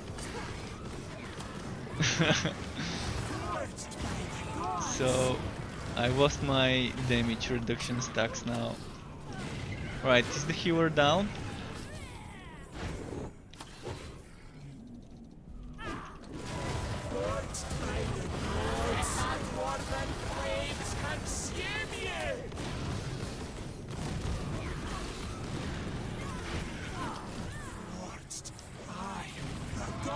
Oh no, there's still a healer somewhere. Fucking pesky healers. There we go, that's him. They've added too many healers, those didn't heal before. Before the Forges update, the guys with the hoodies weren't the healers. Now, not only can the ones with the banners heal, but the ones with the hoodies can also heal.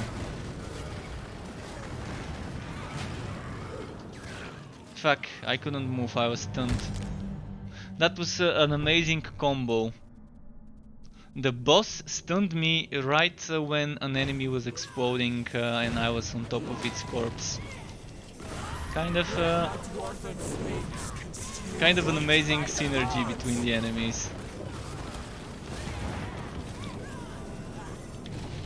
I mean, even if a human was controlling the boss, they probably wouldn't have stunned me at this time. Another thing that Chaosbane really needs is adding cooldown to those bosses. Because sometimes they would glitch and they would keep spamming the same skill over and over and over again. So, for example, this stunning on the side skill, I've seen an enemy use it 5 times consecutively without breaks. And those purple fields on the ground, I've seen them stack so many that all of this could be covered in purple shit on the ground. So they need to add some sort of cooldowns to the abilities of the enemies.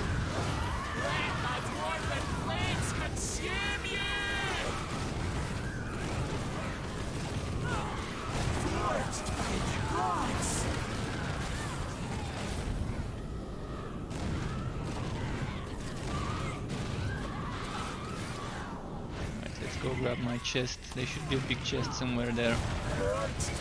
Not just the relic chest, but oh, actually, I think I opened the big chest, the one with the 4 horns.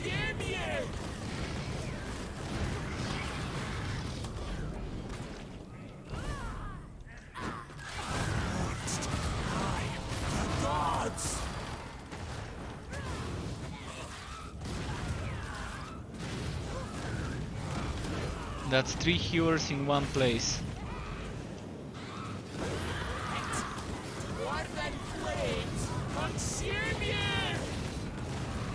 It's true that they're squishy, but when they stack their heals, they get a bit of annoying to deal with.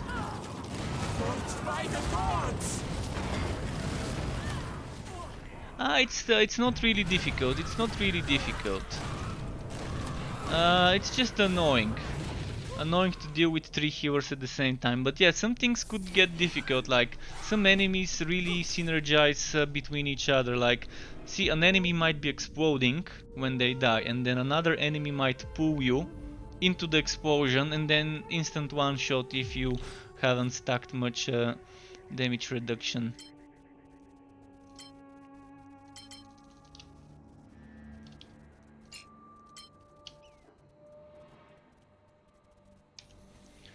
Let's do another map. This one would be much easier. Act 1 much easier than Act 3 or 4. It's just some builds get countered by some enemies or some map mods, whereas others can do pretty well against those odds.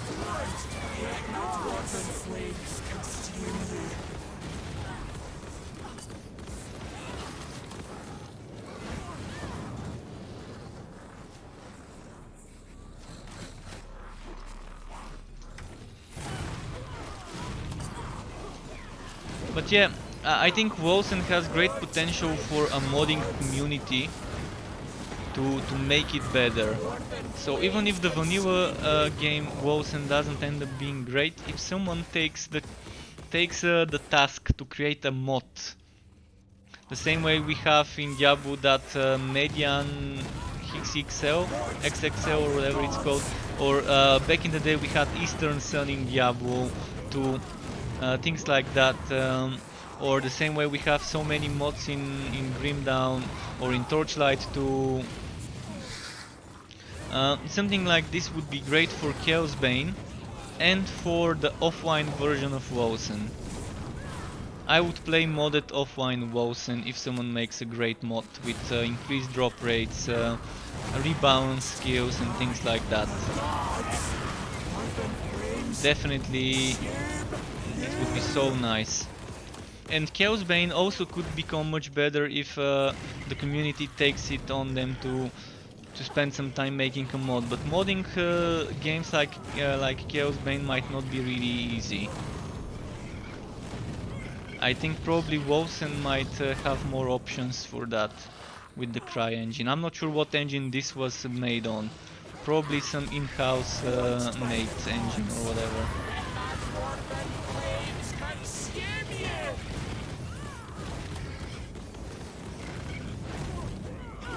But Chaosbane has been slowly and steadily getting better. Slowly and steadily getting better. Not really fast, but bit by bit it's getting and shaping up to be a nice game that many can enjoy. And right now with the coronavirus and many people staying at home, I've been seeing increase in the player base, judging by the people in the Discord channel.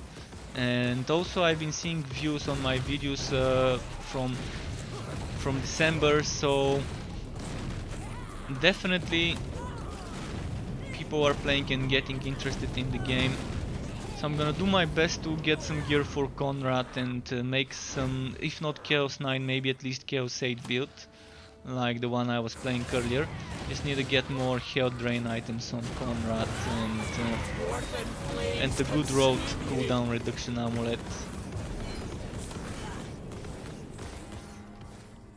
But yeah, they add a lot of stuff, but they break a lot of stuff sometimes in this game. So this update kind of made Konrad much weaker. The update, the last update we had here.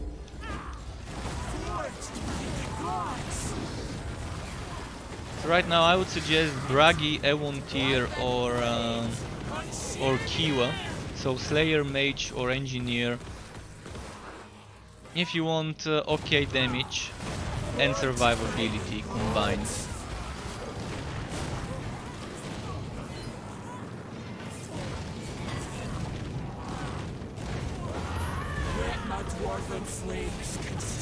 And that's probably gonna be my last map, because it's 25 minutes past midnight, getting late out here.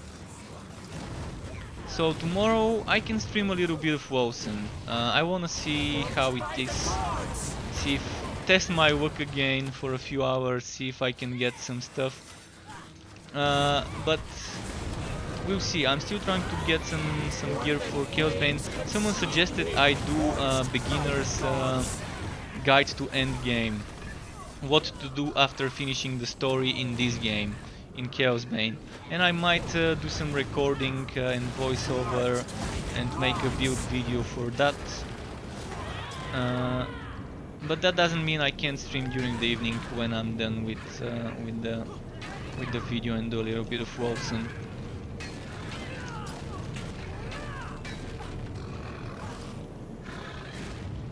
And again, another thing I keep saying about this game, we need an option, you know those things here, the Bloodlust mode, we need an option to switch it off. Let's say I've got 3 orbs, and I use one orb and I want to save my other 2 and stop it. That's something we need. Does this game have better endgame than Wosen right now? No. Kind of on equal terms. I'm gonna quickly show you after this map what this game has. It probably has one more thing than Wosen in regards to variety. It has invasions, which Wosen doesn't. So I'm gonna quickly give you like in a 5-minute intro to what the end game in this game is. But the game is getting something called Tower of Chaos, which my guess is, and keep in mind this is just a guess, is that we're gonna get survival mode, like Grim Dawn's Crucible. So let me finish this map and then I'm gonna tell you what the game currently has, so you can see for yourself what you can get. It also has boss rushes, which Wolsen does have, but for Wolsen you have to craft items to get the boss rush done, whereas in this game you don't. So you can repeat all the bosses, so maybe a little bit more endgame than Wolsen. Let's say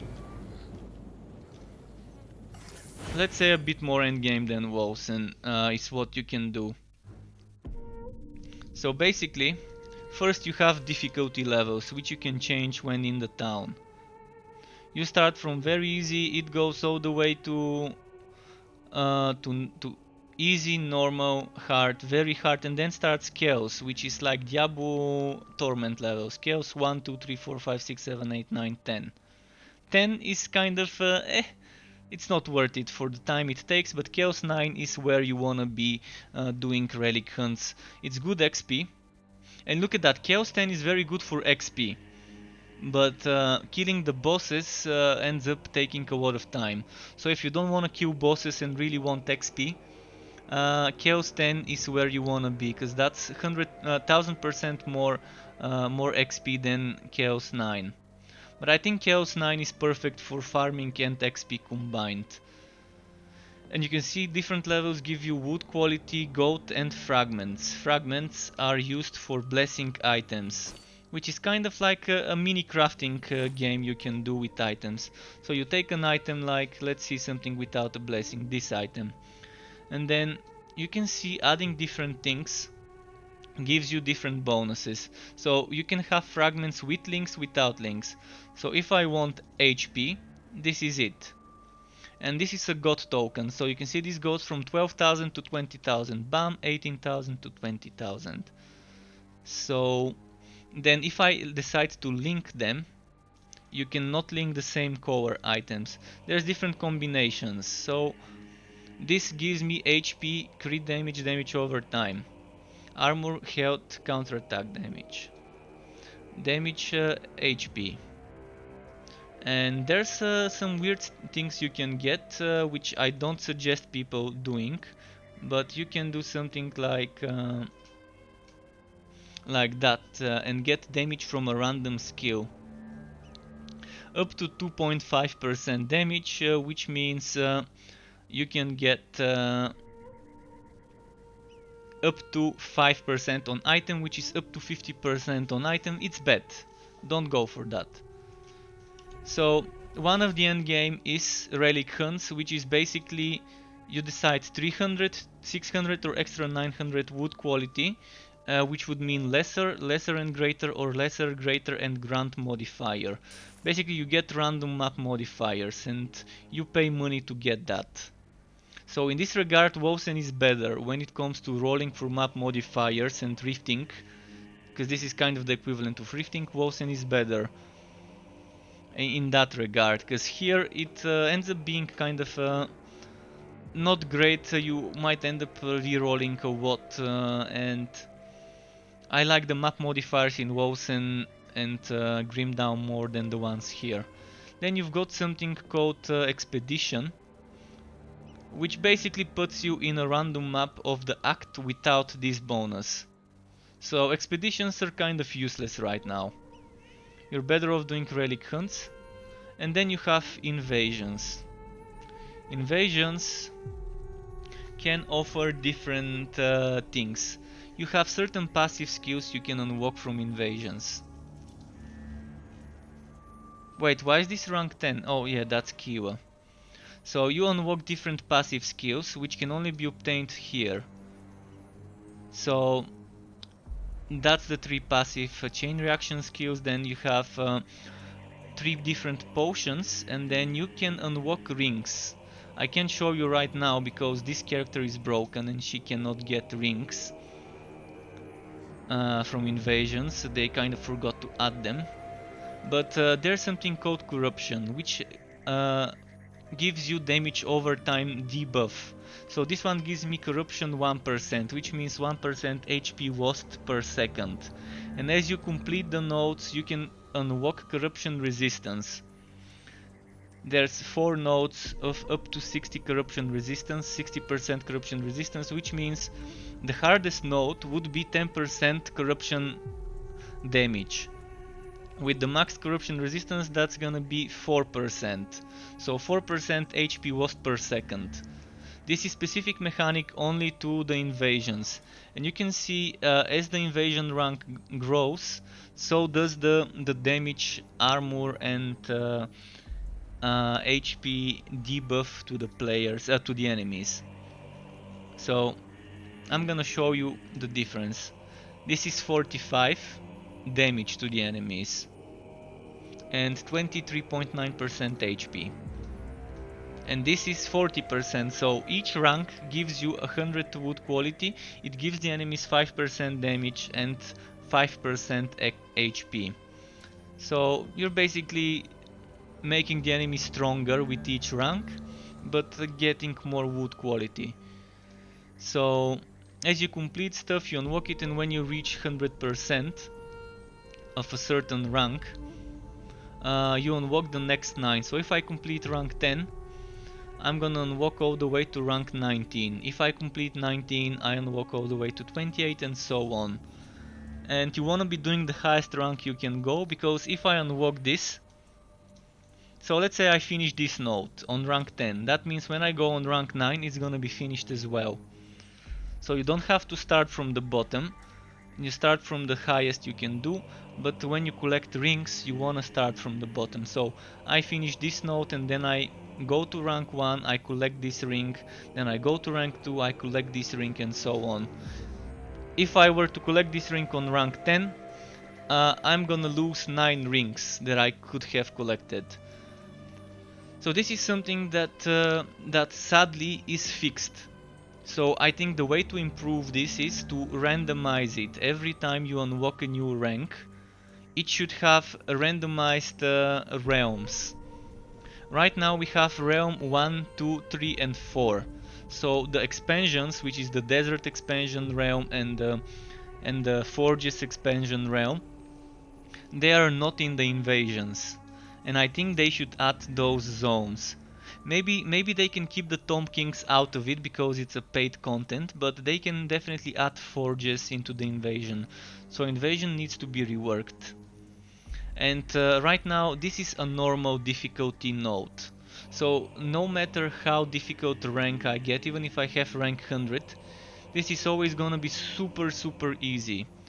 And what they need to do is to allow us to make changes to the difficulty of a certain node. So let's say this one is always Chaos 6. Let's say I can never make it Chaos 5 and lower, always Chaos 6, but let's allow the players to make it Chaos 7, Chaos 8, Chaos 9 or even Chaos 10. So right now that's what Invasion needs. A little bit of reworking and a little bit of randomization. Let's say this node is always Realm of Chaos right now, but maybe the game would patch and make it that it randomizes, and this may not be Chaos, but it may end up being Known or Prague or another biome. And right now the modifiers are always the same, so this exact node would have the same shit. Those two modifiers would be here every time I change my rank. And that's why I think this needs a little bit of spicing up. And then you have boss rushes. Boss rushes 1, 2, 3, 4, 5, 6 bosses, one for each act. You can go to the boss and you can do it. It's the boss from the act. And it's gonna have the exact same mechanics that it did have when you were doing the story mode. So if you want to do boss rushes, you can do boss rushes, and you can do the boss rushes on the difficulty you select. The difficulty you select here.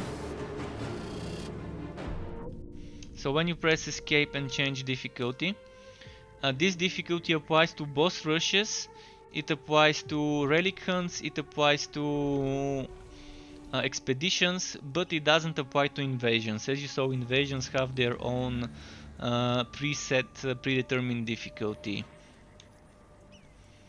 So that's a little bit of breakdown on what the end game can offer right now.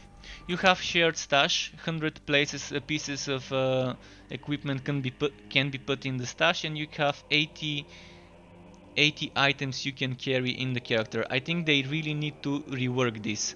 First of all, the shared stash need to be increased. They added new character, that should be reflected. I think if they make it 200 or 250, that's gonna be enough, because they've added new items as well.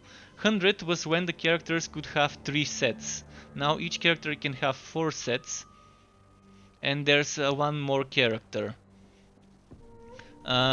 Weight, currently the player can carry 80 items, but you have different so-called like wardrobes in Diablo, but the problem is the gear in the wardrobe still takes storage space in your bags.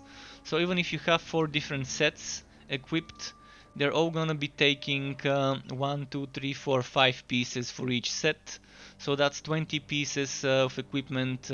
Even if you keep changing the weapons and the accessories, you're still gonna have 15 extra items other than the set you're wearing, taking storage space if you wanna carry them with you for ease of access. So I think those shouldn't be like this, because you can't hot swap in combat. You can only do it in the town.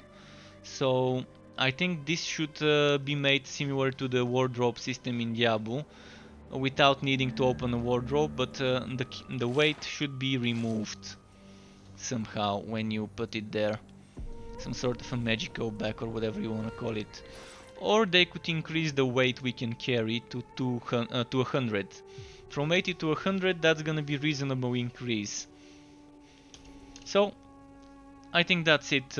Quickly, to a new player, this information should be helpful to decide whether this game would fit them better than Wosen. That's gonna be it for tonight from me. 39 past midnight here, so it's time to call it a night. Keep it cool, thank you for watching, and until next time. Goodbye.